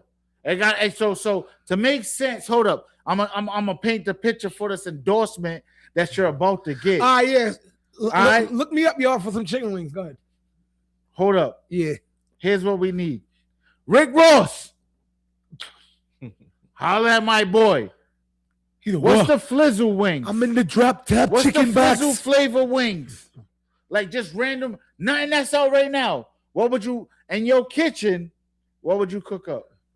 A Flizz flavor. I know it's funny. I actually do have my own season that I made in my cabinet. And when I cook stuff, it's actually I got on the label. I put Flizz season. Yep. You can ask my girl. I'm dead serious. Mm-hmm. So it's basically a random mix of fucking adobo, sazons, I don't like paprika, like celery salt, Yep. lots of garlic and onion powder. Flizz said paprika. So what are we Paprika. calling the Flizz wings? Flizz wings. Flizz wings? Yeah. But you got to use the stuff they already have there. You can't add. It got to be the kind of sauce they already have. It got to be shit like that. No, it's the Flizz You could be like 2 patties on the fuck. You gotta take the stuff they already have and mix it so they can already make it. Like you can't make up some shit paprika. They don't even have paprika. They like ain't no paprika in no fucking McDonald's. So you gotta make what they already use. You know what I mean? Like you take 2 barbecues. Well, I'm saying if it's something that's already established, just throw anything out there. Give me my money. You know what I mean? So P. Crawley asks, Drake has a Happy Meal. So it's only in Canada right now, but Drake does have a McDonald's meal. It's called After Hours OVO and McDonald's meal. They going crazy online. If you go on Twitter, type in OVO meal or Drake meal or whatever. They going in the stores tasting it and doing taste tests, and it's only Drake fans really doing it because no fucking respectable Kendrick fan would go waste $8.99 on that shit. So Drake fans going. So in there. basically, Charles is saying that he's not gonna pay for a Drake meal. Just say it, Charles. Who the fuck gonna eat that? I'm not even gonna say. I'm gonna say Charles. I'm gonna spell it the real way, not with the Z. Charles. Just why would I do that? Why, Charles? No. On some other shit.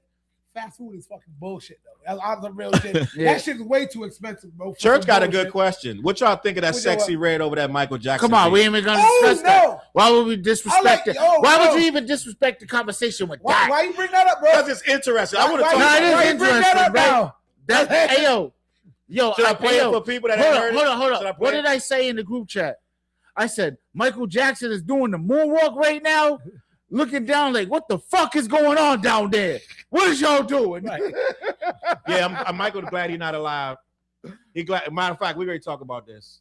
Michael glad he's not alive to see this shit because Sexy Red butchered this Michael Jackson song. But I keep telling y'all, it's not real. She's not dropping this. Everybody got their panties in the butt like, fucking Michael Jackson. It's an awful rendition, but she's trolling. She's not going to release it. Michael Jackson stayed already on her. Yeah. So, there's no way. You're going to play this right now? Y'all tell me what y'all want to do. I don't want to play it. Don't play it. Don't play it. Don't play it? Don't play I'm going to use the bathroom if you play it. Don't play it. So, listen. I don't know who. See, Flizz and TJ know this, but some people might not know what's going on. I heard that, so I was like, "What in the blue hell is going on?" Sexy Red did a rendition, an awful rendition of Michael Jackson. Was it Beat It? It was Beat It. Yeah, I think. Look at Michael. It's terrible, but I think she just trolling. There's no way that girl's gonna release no song like that. It's crazy. How to get out there then? Because it was on Twitter. She put it on Twitter. Somebody recorded it in the booth, singing the damn song. They said, don't play it, CB. Yeah, don't play it. Yeah, thank you. Tell them, don't play that joint, yo. Somebody thought that it was a good idea to record her doing it. All she did was piss y'all off. That was the purpose, to get everybody all worked up and going crazy, and y'all went nuts. Yo, you better play some Hammer next if you play that. Y'all don't care no. Let me see what the chat said. Slap then laughed is insanity. Let me see. I'll be glad when we don't have to ever bring her up again. We try, but she does something. I've never seen somebody this good at staying in the conversation. Soon as you get Sexy Red out of the conversation, I thought she was done with the lip glosses. I don't know if you heard the lip glosses that was named after like sexual diseases and shit. I don't know if you heard about that. No, I didn't know about that. I did a story and it was a year ago. It was like it was venereal disease. Oh wait, she had a freaking lip gloss named after VD. Yeah. Oh snap! It was gonorrhea and this, not third. Yo, bro, the world is fucked up. Yeah, straight up. Your girl be wilding, bro. I'm gonna be honest with you. You pass me some of that chlamydia. That's what it was. So that's what it was. I mean, yeah, I'm gonna let you leave that box alone. Damn, that's not. I don't know what you're talking about, but that's not a good. I heard a lot of diseases as I was walking. I didn't know that. He said that she opened up a lip gloss line that named them after like STIs and VDs and shit. Oh no, damn! I did not know about that. That is horrific, bro. Now, shout out to the Claire Huxtables of the world because that's been kind of trending. No, that's been the trend when Claire Huxtable's trying to talk to the young ladies like, "Hey, be like this and not like this," and all the young girls went up to shut up, old bitch. You don't know, like, no, I'm saying, pass me my herpes. You know what I mean? Like, what the hell, man? Like, listen to Claire Huxtable with not Sexy Red. You know what I'm saying? The question is, why isn't there more shows like what we grew up on now? Yo, like, you understand what I'm saying? Like what? Like, that's saying, like, come on, bro. And I'm with you, man. Like, we need just for the females, yo. And for not just for females, but the whole generation, right? Yeah, the generation, but females, yo, young females. There's probably no young females watching out over there, but for all of us who are mature age, and if you have daughters, yo, please don't let them buy VD lip gloss. Don't even let them get to that level, y'all. Like, hell no. There has to come a point where you cut off the fucking switch. Be like, all right, this is not in the name of hip hop. This is not in the culture we brought up. This is not that. Something went totally screwy and went off the rails, and we're tucking it all under the hip hop umbrella. Like, there's nothing wrong with being a classy baddie. Like, yeah, you know what I'm saying? There's nothing wrong with it. You know what else is hip hop? Intelligence too. You know what I mean? It's okay. It's okay to be like intelligent and not putting, like, you know what I'm saying, ass cream on your lips. You know what I mean? You know what I mean? Yo, no. Oh, but why do they always look at like hip hop artists or just hip hop in general as like every artist is not dumb? Like, you know what I'm saying? Like, you know, there's very intelligent artists. Like, you know what I'm saying? I think, bro, my personal feeling is I think we put on the forefront a lot of dumb shit. Just to be real. No, that's real. That's real. Just to keep it honest, we put a lot of dumb shit on the front and then we'll protect it. We got to stop doing that. Sometimes we're like, yeah, this is just bad. We got to, like I said, we want the sancocho. We don't want the rice. You know what I'm saying? You can keep that rice, bro. So, please, there's something very important I saw in the comments as I sat down. She said, stop saying females. I get that, too. They tell me to stop saying females. Stop saying females, say women. Yeah, I can't find the comment, but I did. I just saw it. You passed it. I saw it. I passed it. So it's somewhere down there. It is right there. Where? Go up two. One more right there. Down. Right there. There. Yep. You just passed it. Yeah. Okay. Salute the Bing said, stop saying. I try to stop saying it. It only really come into play sometime when I say female rappers, because that's an actual term. And some women have told me you can say female rapper. There's nothing wrong with that. Yeah, I don't until I get explained and why I'm wrong. Well, it's not that you're wrong. Yeah. They're asking you to not. The term is they trying to change the term to women. But anyway, end of the day, right? Basically, greet them respectfully. I'm totally respectful. But I'm saying, we open doors and stuff like that. Like we gentlemen. Yeah. So, Side Dog, thanks for bringing that conversation up about Sexy Red. But I want to talk about this because Baby Keem, Kendrick's cousin, is dropping. Yep. He got an album coming out, right? Let me talk about this. That shit already popping. Baby Keem is already I think the tour. Wait, what's the song? I just heard one of his joints. He announced the tour and it's already selling out. They said that I think the tour, some of the stuff the tickets are already turned. So let me get Baby Keem up here, because what they're saying now. First of all, salute to Baby Keem. Did we talk about J. Cole #1 album? We talked about that, right? We just touched it. We didn't he really got the talk #1 about album, 280,000 copies sold. Salute to J. Cole. I don't know. Yeah, I salute don't know, to you, motherfucker. bro. Think I want him to fail. Like I don't want the nigga to fail. I respect what he does. So Yo, his tour's gonna do his tour's. Yo, gonna salute do to you, J. nuts, Cole. Joe. You know what I'm saying? Because I heard the album. It was a lot of songs. I didn't know it was gonna be that much. Yeah, I didn't know that neither. I was like, woo! It's a double album. 24, 30. this is my thing. When you do a double album, right? This is my thing. You do a double album. The difference between a Tupac double album and a J. Cole double album, right? And I'm just not hate. This is facts. Tupac will have probably 20 features. Like he gonna have other artists incorporated. That J. Cole joint is an hour and 41 minutes. You mostly only hear J. Cole through almost the whole thing. Like that's not what it's an hour and 41. That's a movie, though. Like that's 2 movies sometimes. Like that's long. So I personally felt from what I heard, it needed to be like all them singing parts. He was doing them all himself. Mm-hmm. He could have had more people on there doing more singing, right? I felt like it could have been if you're gonna do these songs that are this like monotone, you need other voices in there. That's just my critique from what I heard, and I feel like it was almost long for no reason because it wasn't hitting different chambers. It was hitting the same chambers a lot of times. It was a lot of the same concepts going through and through and through. I agree That's with just that. my opinion. I agree you with know that. What I'm not mad at that. Go ahead. But I agree with that. No, I agree with that critique.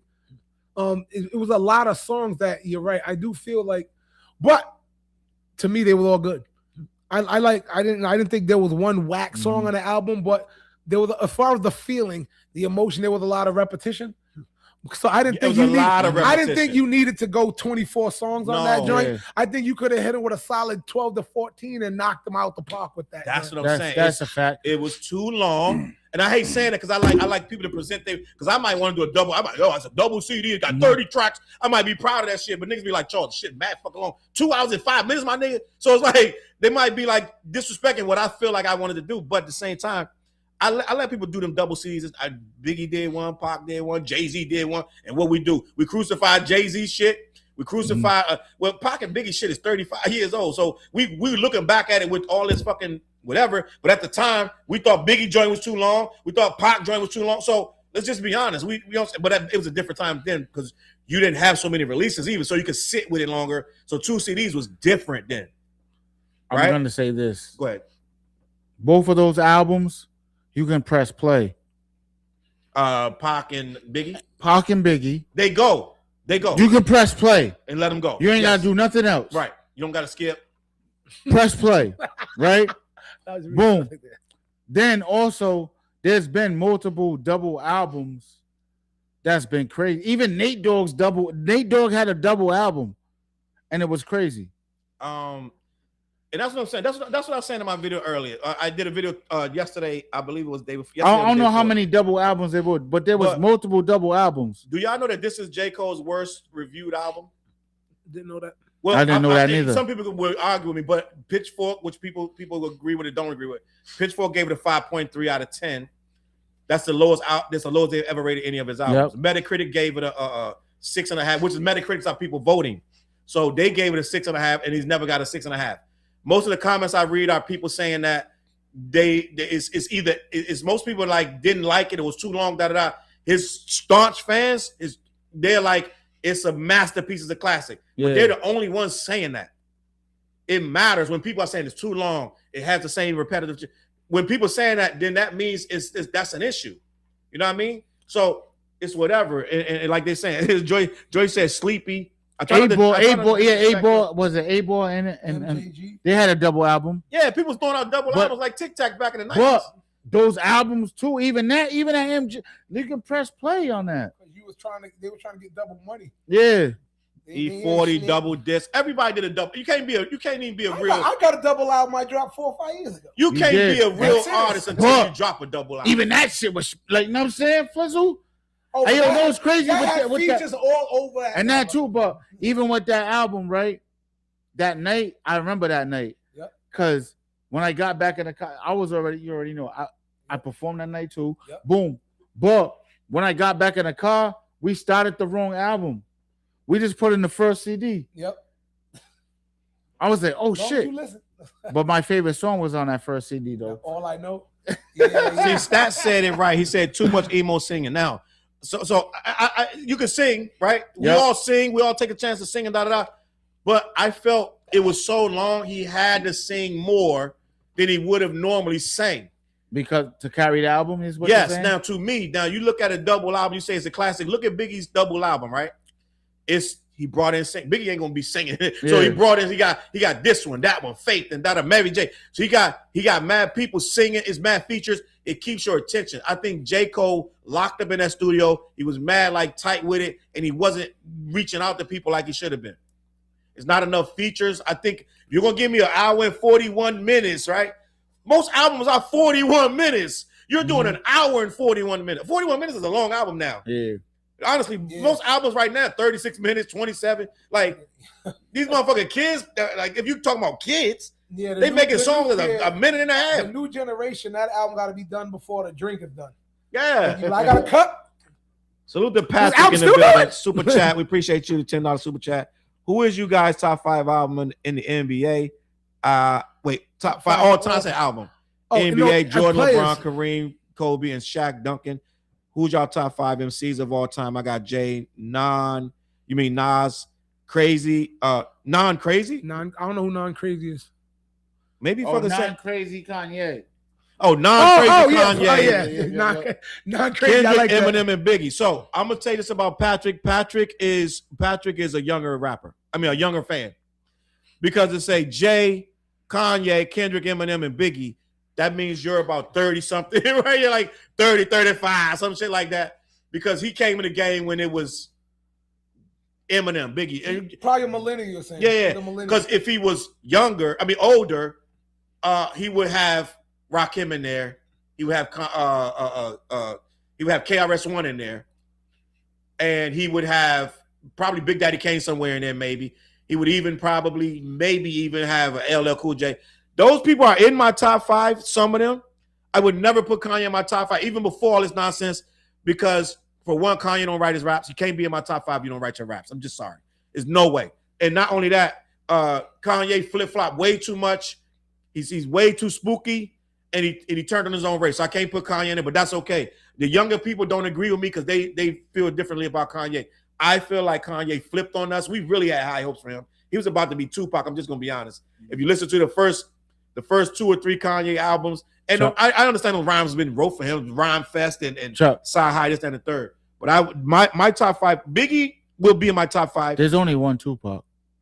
And Pac would be number 6. I need a top 12. I say this all the time. I don't do top 10s no more. And top 5 is really tough. But my top 5, I'm an old nigga. I'm gonna say if you pin me to the ground, right, on some bullshit, I'm gonna have to say KRS, Rakim. I'm going to say it's fucking Nas, Jay-Z, Biggie. I'm gonna have to go like Nas, Jay-Z, Biggie. I'm just gonna have to do that. It is what it is. And then I put Pac in that 10 somewhere, but I need Scarface in there. I need Ice Cube in there, and I need Big Daddy Kane somewhere in there. No Jadakiss? Dead ass. I'm gonna be honest. I had to move somebody out. I gotta put Kendrick in there, and I gotta. Well, I know you got Kendrick in there. At one point, I know motherfuckers like I said I hate Cole, but at one point I was Cole really was nudging niggas. I was nudging Cole in my top 10, even though I wasn't fully listening to his shit. I said this nigga's so good at technically what he does. I gotta consider him in that top 12. And for years, I was telling niggas, yo, I have to really consider Cole until this last year, right? So I know motherfuckers think I hate Cole. I don't hate this nigga. I just don't like a nigga that apologized over a fucking battle. I don't like it. I'm never gonna like it. That's just me. So it is what it is. So before that, I was nudging him in my top, whatever. Fliz, you want to do your top 5 real quick? I know it's too hard for me to do a top 5. I'll do it for you. You like I'll be Big honest Pun, Tretch, Redman. That's 3, and 2 of the bones. Redman will never. Redman never been in my top like 5 like that. Okay. No, like I was never with the rappers everybody thought was like. I didn't have the Biggies and the Pacs ever in my top 5ers. I did have like people like Big Pun, and but I like rappers for different reasons. Mm-hmm. You know what I mean? When I listened to hip hop growing up, yeah, thank you, Patrick, for real. When I listened to rappers growing up and me liking the art, I listened to rappers that made me say, "Oh my God, this is different," and I want to sound like that. Busta Rhymes had the perfect interview for this years ago when he said, "Yo, I got to get better to sound like that." So when I was young, I heard Microphone Fiend. It changed my life. Like I want to be that dope. I heard Big Daddy Kane, Ain't No Half Stepping. I want to be that dope. As time went on, I heard Nas. Yeah. I was like, oh my God, this Nas dude is different. I said Nas, right? I said Yeah, Jay-Z you probably. and Nas, and I said You know, Jay-Z, it was Biggie, things Nas. like that. Then Black Thought came out. I was like, oh my gosh. And the Roots, I was loving that sound. Then Method Man came out. Mhm. I love Method Man's technical Who has flow. never made a quality full album. And I can say this. But Fliz always says that though. I said Method Man never made a classic album. Never made a But quality this dude would when I listen, he goes, he said, yeah, in these Star Wars, I'm Han Solo. I got a C-3POs. He was saying stuff like that in the early 90s. I was like, this dude is dumb right here. I'm like, wow. And then when Big Pun came out in 98, I was like, oh snap. I think with them flows, you know what I'm saying? This is crazy. Then Andre 3000. So I didn't have the typical, oh, this is my top 10. I didn't have the Biggies and Pacs in there because I didn't want to sound like them. Yeah. I didn't hear their sound and say, I can't do that. You know what I mean? I need to get better. I heard like, who's more? I don't have, there's no recent rappers that I hear that I'm like, yo, that's crazy to you. You know what I mean? Yeah. I just don't. I don't hear like this isn't. And no, I loved Busy Bone. I thought Busy Bone. Busy was stupid, though. Like even people don't realize on that track with Biggie gets so much love on that song because he did something different too. Yeah. But if you listen, like Busy Bone stole that track. Like period, like his flow, his cadences, he switched it up. Like somebody invoked in the morning with hitting caffeine and green and nicotine. He said Puff made him do that verse mad times, but the first take was the then one. you get sentimentally speed with my extremity. Yeah. I was like, bro. So I like cats like that. Yo, so TJ, give me your top 5 so we can finish up. So what he's saying about that? So like when I heard Biggie on that, Armed and Dangerous. Ain't too many can bang with us. Straight up, we no angel dust. Label us no. He's a real MC. I was like, what the cause you're not expecting that. It was right? so unexpected. Yeah, like that. Like you were. So there was certain Biggie songs. That's why he's in my top 5. Before I even get the Pac, because we already know what it is. Yeah, we Pac, know that's the right? God for you. So it's like there was certain songs like where it was just like, damn, especially on a second album because it was just like, holy shit. Like, know what I mean? Like, Hypnotize, like story to tell. I'm like you can, like, as he's painting that picture, it's like you press play and you just sat back, rolled up, and you watch that shit like, damn, he got this nigga. Like, you know what I'm saying? Like not, it was just certain shit, right? Yep. So Biggie definitely got to be on there. You know what I'm saying? Like, even, this nigga said Takal's a classic, put the pipe down. Right, nigga, we was in the studio when Takal came out. All of us, yeah. So it's like with the Biggie, what was the joint when Puff did the video after he died? They put Sky's the Limit. Like it was just certain songs with Biggie that just stood out, and we ain't even gonna go to Life After Death because we already know what that did, right? But it's like that album, like I just see it as like, damn, if Big Dan died, like he'd have been through the roof, like, you know what I'm saying? Like, and the same thing as far as like with Pac. So with Pac, to me, like it was just like the struggle and the way that he captured us as a people, it was just like, damn, like you felt that shit, like, know what I mean? And then watching him, the growth, and then knowing what he came from, right? Know what I mean? Like the Black Panther, the background, all of that shit, like just completely the struggle and the shit that he was talking about. And then you go through, damn, he caught the case. Then he comes and gets to death row. After that, it's like my three top Pac albums, right, is of course Me Against the World, All Eyes on Me, and Machiavelli, right?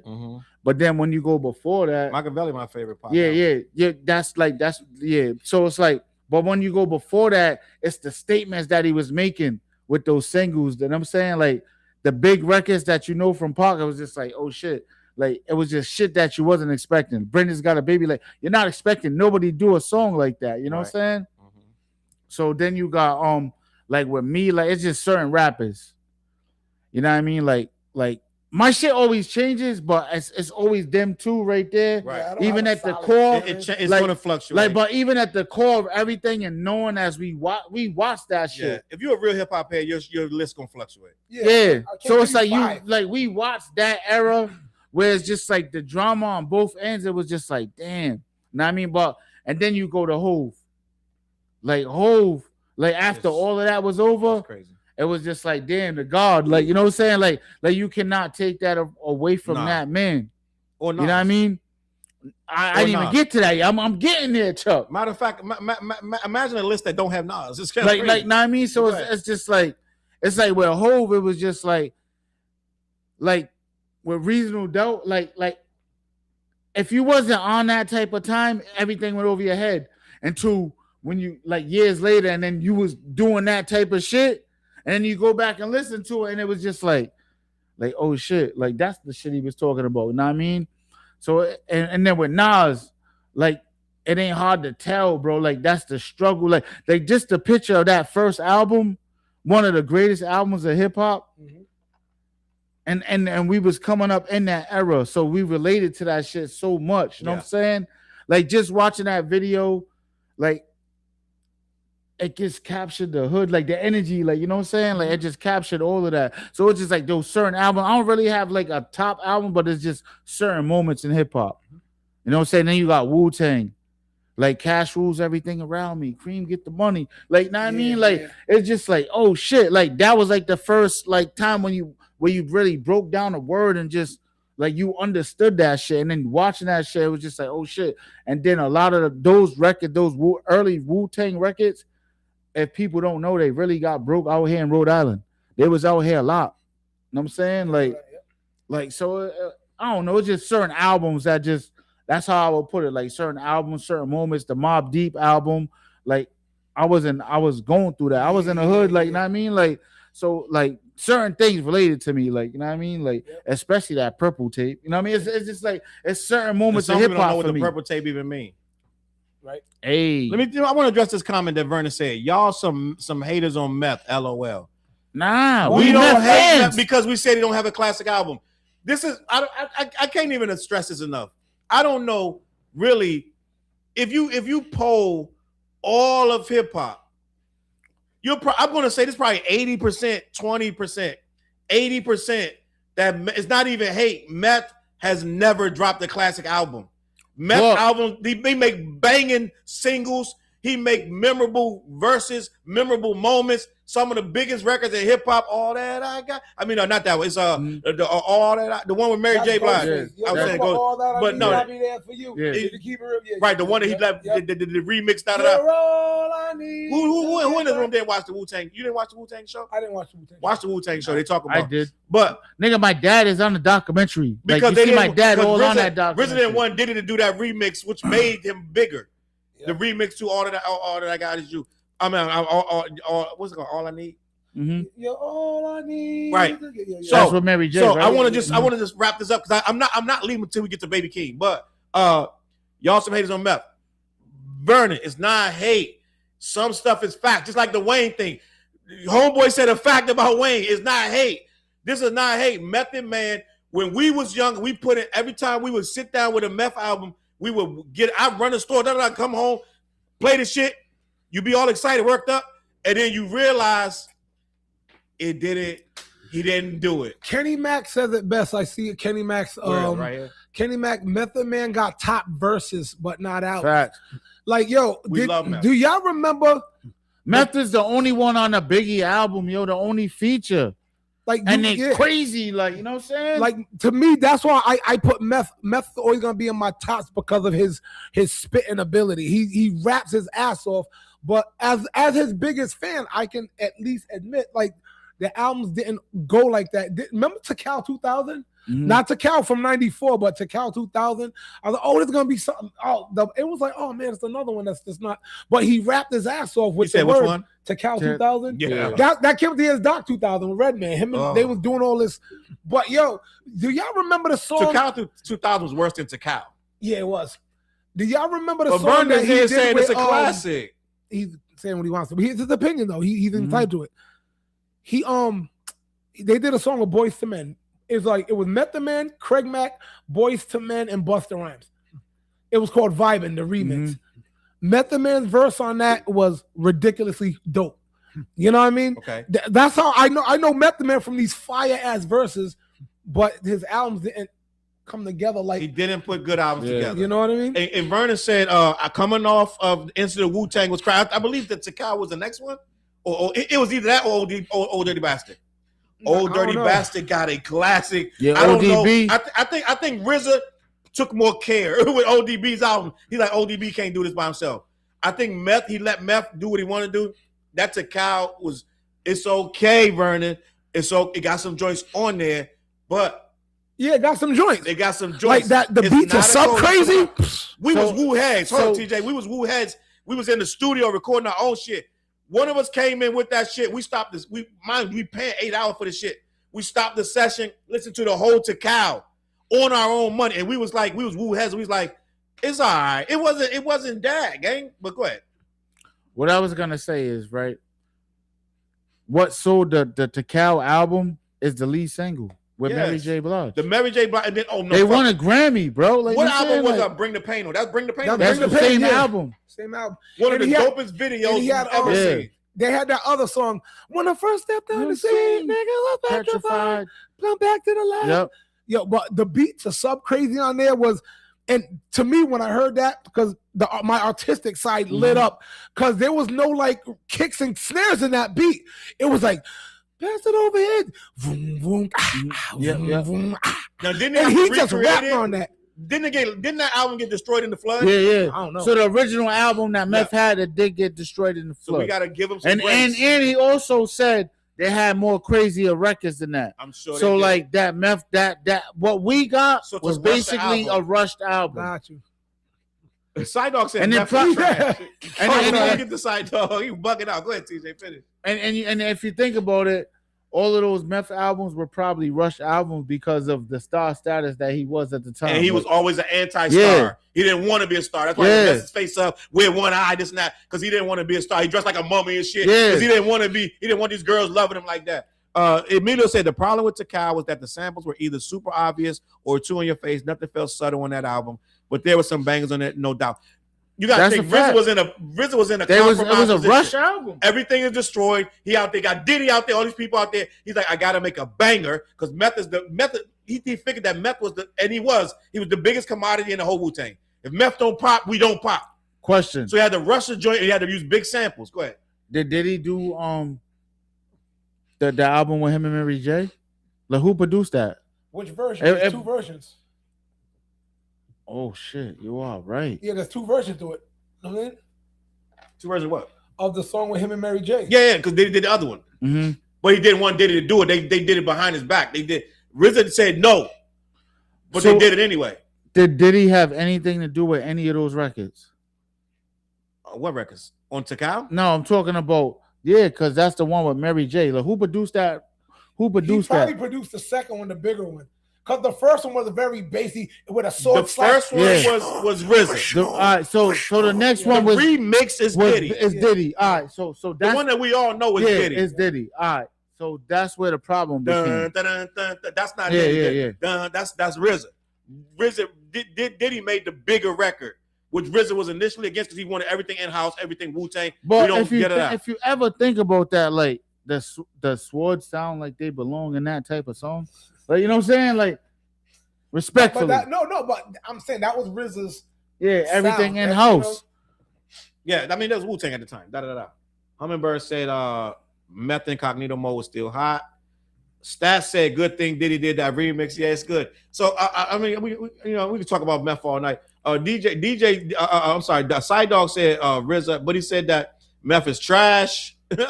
He said Meth is trash. That's wild. Let me see. Deck album got flooded. Stat said it was Deck album. I think all that shit got flooded. I think everything he had got flooded in that Wu-Tang whole shit. Puff Daddy remix and the Chiba remix. Yeah, that was two remixes to that, if I'm not mistaken. But listen, Meth never made a classic album. Never.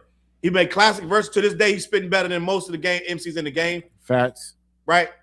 And if you want to call that substance, maybe it is, it ain't. But meth is body and shit. We don't always want to hear all these preachers and preaching and this, that, and the third. We just want to hear some good bars. Know who else I love? Who I always say who never made a class? I'm Busta. Busta Rhymes is one of my favorite rappers on the planet. He's one of my favorite rappers ever. And I put, as far as singles and songs, I'll put Busta in a versus anybody. Now, but does he have classic album? No. The closest he got, but he got that, big. But Busta got a lot of big records. He got a lot of big records, bro. That was his banger. Yeah, that is as close to a classic. The first one, not the new one. The first one. I'm gonna say the first one. Yeah, and the new one's good too. The shit after that is trash. No, it's good. It's good. Yeah, Extinction Level 2 is good, but that first Extinction Level event. That's classic. Yeah, that's classic. If it ain't a classic, it's the closest one. Yeah, that's his best. That was his Sistine Chapel album. That was a banger right there. But I want to talk about this because I didn't get to the homie. This young kid is ripping it up. Baby King. I do not want to leave here without talking about Baby King because apparently, allegedly, they trying to say that Drake trying to step on his release, right? Which it ain't gonna matter. Baby King fuck around and beat his ass too. But let me read this. Baby Keem is gearing up for a major return with the Grammy-winning artist confirming that his sophomore album, Casino, will arrive on February 20th. When is that? 2 days. But Drake ain't dropping no Iceman in 2 days, so that shit is not going to happen. So we're not even going to worry about that. The 12-track project... So he won a Grammy too? He won a Grammy back. Yeah, back. Oh, wow. The 12-track project marks his first full-length release in roughly 5 years. 12 tracks, man. 12. I know 24 goddamn songs, 4 minutes each and shit. That's a nigga just want to hear his own fucking voice, make a 24 fucking double CD in 2026. I'm just being honest, niggas. I'm hating. The album brings together a carefully selected lineup of collaborators, including his cousin Kendrick is on it. I heard a part of that shit. He got a documentary. Kendrick Lamar, Bay Area icon Too Short, singer-producer Che E. Crew, and Momo Boyd with the band Infinity song. The track list includes No Securities, Casino, Birds and Bees, Good Flirts featuring Kendrick and Momo, House Money, I'm Not a Lyricist, Sex Appeal featuring Too Short, Tubi featuring Che E. Crew, Highway 95, Part 2, Circus Freestyle, Dramatic Girl, and No Blame. The album trailer cover art reveal a behind-the-scenes documentary. So you got 2 parts of the documentary already on YouTube. I watched them. I didn't see part 2. I saw part 1. Melodic Blue was in 2021, the breakout effort that reached the top 5 on Billboard. Keem is popping, gang. He got a tour. It's going to be 36 dates. Begins April 15th. Raleigh, North Carolina. Concludes June 7th in Boston. I might creep up to that Boston show. Fuck around, Kendrick pop out in that bitch. I'll go with you. All right, say less. TJ's in. I don't know what Flair's going to do. We're smoking the whole ride. Dead ass. I don't know what Flair's gonna do, but TJ said he gonna go if I go, so I'm gonna let you know. But yeah, I went up to the. We gonna document it too. So I disagree. I'm not. I don't think Drake is gonna try to fuck the rollout up because the shit's coming out in 2 days. Ain't no way he dropping Iceman on the same day. When what is beating Baby King? You ain't beat Kendrick anyway, so it ain't you beating Baby King is what? What does that mean? King ain't even trying to compete with your ass. Let me see the DLC. They talking about the DLC in the chat. Drake said once that Keem is one of his faves. That had to be a long time ago, Stephanie, because I don't think he rocked with Keem. I think he tried to block it. No, he blocked Schoolboy Q up at Canada show. Let me see. Schoolboy Q. Schoolboy Q is nice. Drake and Kendrick made up the beef. They low-key beefing over me, Cleopatra. Salute Cleopatra in the building. Cleo. She must be on that. She got that good. Talk your shit. What y'all think about Tyler, the Creator? I like Tyler. I ain't got no problem with Tyler. Someone told me to chill. I don't even know what I said. Vince told me to chill.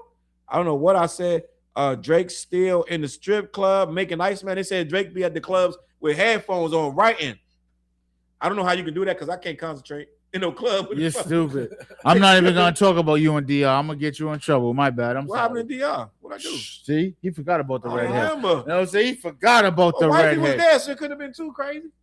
Shit, I just know when I bring it up, Queen B said, I still give LL props. I don't know shit. Ben Garcia said, Grammy winning. Damn, I slept. Yeah, Keem is up there. Let's doing his thing. Salute the baby Keem in the building. He ain't in the building, but he probably chat on the burner phone. Word, salute. We need a feature too. Church said, who is Baby Keem? Baby Keem is Kendrick Lamar's cousin. They grew up together. He got 2 documentaries right now that explains everything.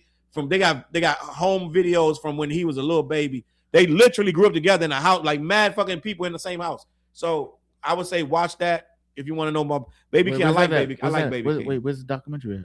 It's on YouTube. Oh, say it's less. called Boo Man. Boo Man Part 1, Boo Man Part 2. All right, I'll watch Charles, that. you heard the A$AP Rocky. So, Colin, that's a good question. I have not heard it. I'll fuck with it. TJ likes the A$AP Rocky. I fuck with it. I respect what he did. I was surprised. He went out the box from what I did here. You don't like it at all, Fliz? I didn't like the single he dropped. I didn't like the single. So he didn't hear the whole album. I never heard the album. I didn't like the single he dropped. All right, that's cool. That's all right. But yo, the album's dope. I fucks with it. Bompton Baby Girl said drop my diss track. No, I ain't dropping no diss track, but I do got an album I'm working on. They already got all the beats from Dale. I'm pulling TJ in the studio this week and Flizzy. I got an album called Composition Book. I'm working on it, but it's gonna be listen. You know what's funny? I dropped an album called Antique Smelling Notebook. I just dropped another mixtape that's on Bandcamp. I didn't put it out to the world. I just threw it on there, and people are buying it off of there. Great minds think alike, right? An artist named Fliz. We got an album called The What, and we never promoted our number one sponsor. Fliz, get ready, Fliz. Oh wait, I don't even got a hoodie today. Black-Yeti.com. Black-Yeti.com. We got over 100 people in the building. Listen, if y'all take the time out to head over to Black-Yeti.com, show them some love, let them know who sent you. They sell THC products, things of that nature. Don't eat too many gummies like TJ did. Nah, eat the gummies, get the wax, and definitely get the black sheets. You feel like you're smoking a joint for 3 days. I at least smoked it for 2 days. I definitely did. That shit was burning. It wasn't going nowhere, yo. Some of that stuff he don't carry no more that you had you sampled. There's no wax? He changed. I don't think he got the wax. He changed it. He got some wax. He got different wax. Send me the wax again, bro. He got different wax. He got different things. Black-Yeti. You got to put the dash. I need the wax on the camping trip again this year, yo. I'm trying to tell you. And you know what? We didn't even do this week. I didn't show the shirt. Tap into the I'm just gonna be honest shirt with the merch, man. Support the channel. I think we talked about everything. Let me check. I think we said it was Drake. Let me see some. LaRussell, J. Cole #1. Drake release date. Oh, that's the thing we gotta talk about. There's an alleged Drake release date. I don't believe the release date. They're saying 2030. They're saying it's coming out in April, allegedly. I do not believe that. But that's what they're trying to say, that there's a release date coming out for Drake. I think this Iceman been going on forever. Sherry-Ann, he has no inspiration. What we talking about? He's talking about Drake. You sure? I don't know. Well, what are you talking about? Thank y'all for screenshotting that QR code. Listen, this is what we're going to do. I think we talked about everything. We're hitting that 2-hour mark. This is where we usually wrap it up. Let me see. Sherry-Ann said, oh, yeah, this is the quality. Bompton in the building. This is the quality shirt. Quality. That's my guy. Salute the quality in the building. I got this one. It came in the mail. I got it fast, too. Dead ass. Make sure you go over to quality and buy that merch. I'm going to get a sweater. I'm going to wear it in the video. The album is never coming out. Sherry-Ann said it's never coming out. Listen, I love y'all to review my new album. Oh, Joe Bruce, guarantee is. Hey, we do not need to review your album. We already know it's cracked. I done seen you with the performance with the guitar player, the keyboardist, and all that shit. Yo, fire! Salute Joe Bruce. Joe Bruce, what's popping, bro? Probably in the building, man. Joe Bruce, we already know what it is. Salute to Joe Bruce. Cowbone said cap on the release date. So no April for Iceman. I don't believe it either, but they say April for Iceman. Maul said he know when it's coming out. Is that the third? Let me see.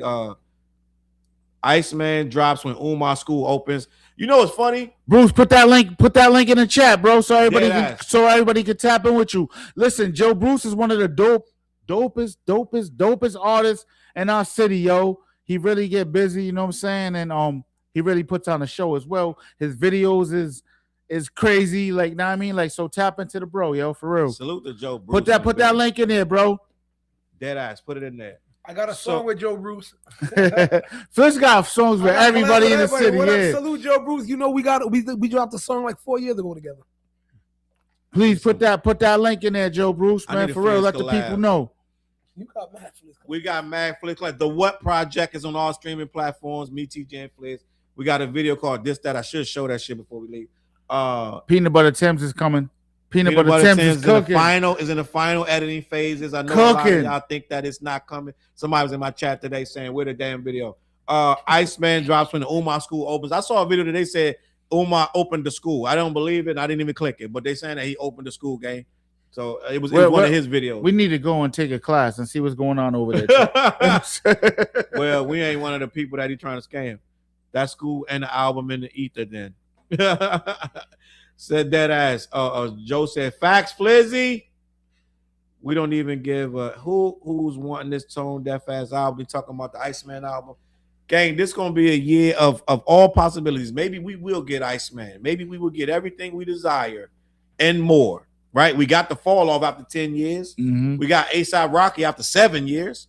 We're about to get Baby Keem after 4 years. This may be the year where dreams come true. You all might get Iceman for me and you, Fliz. Side Dog said, shout out to Joe Bruce. Crawley said, the school not open. Yeah, you know me. I'll fuck around and do a video tomorrow about that fucking school. You know, I don't fuck with no goddamn. Charles want to smoke with everybody. Umar bitch ass might be in the fucking chat with a fucking burner phone. Dead ass. Stats in the building. Bompton baby girl. Bompton baby girl said something I wanted to dress up here. I forgot.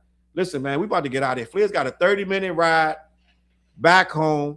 I'm smoking the whole way home. I don't there might not even be need for me to sleep much tonight. I gotta have my girl at the airport. Her flight's at 5 a.m. Oh, she's coming in tonight? In the morning? It's 5 a.m. So from where? TJ. No, where? Where she going? Oh, she's going to Tennessee. Wow, she went to Tennessee. Damn, Flizzy.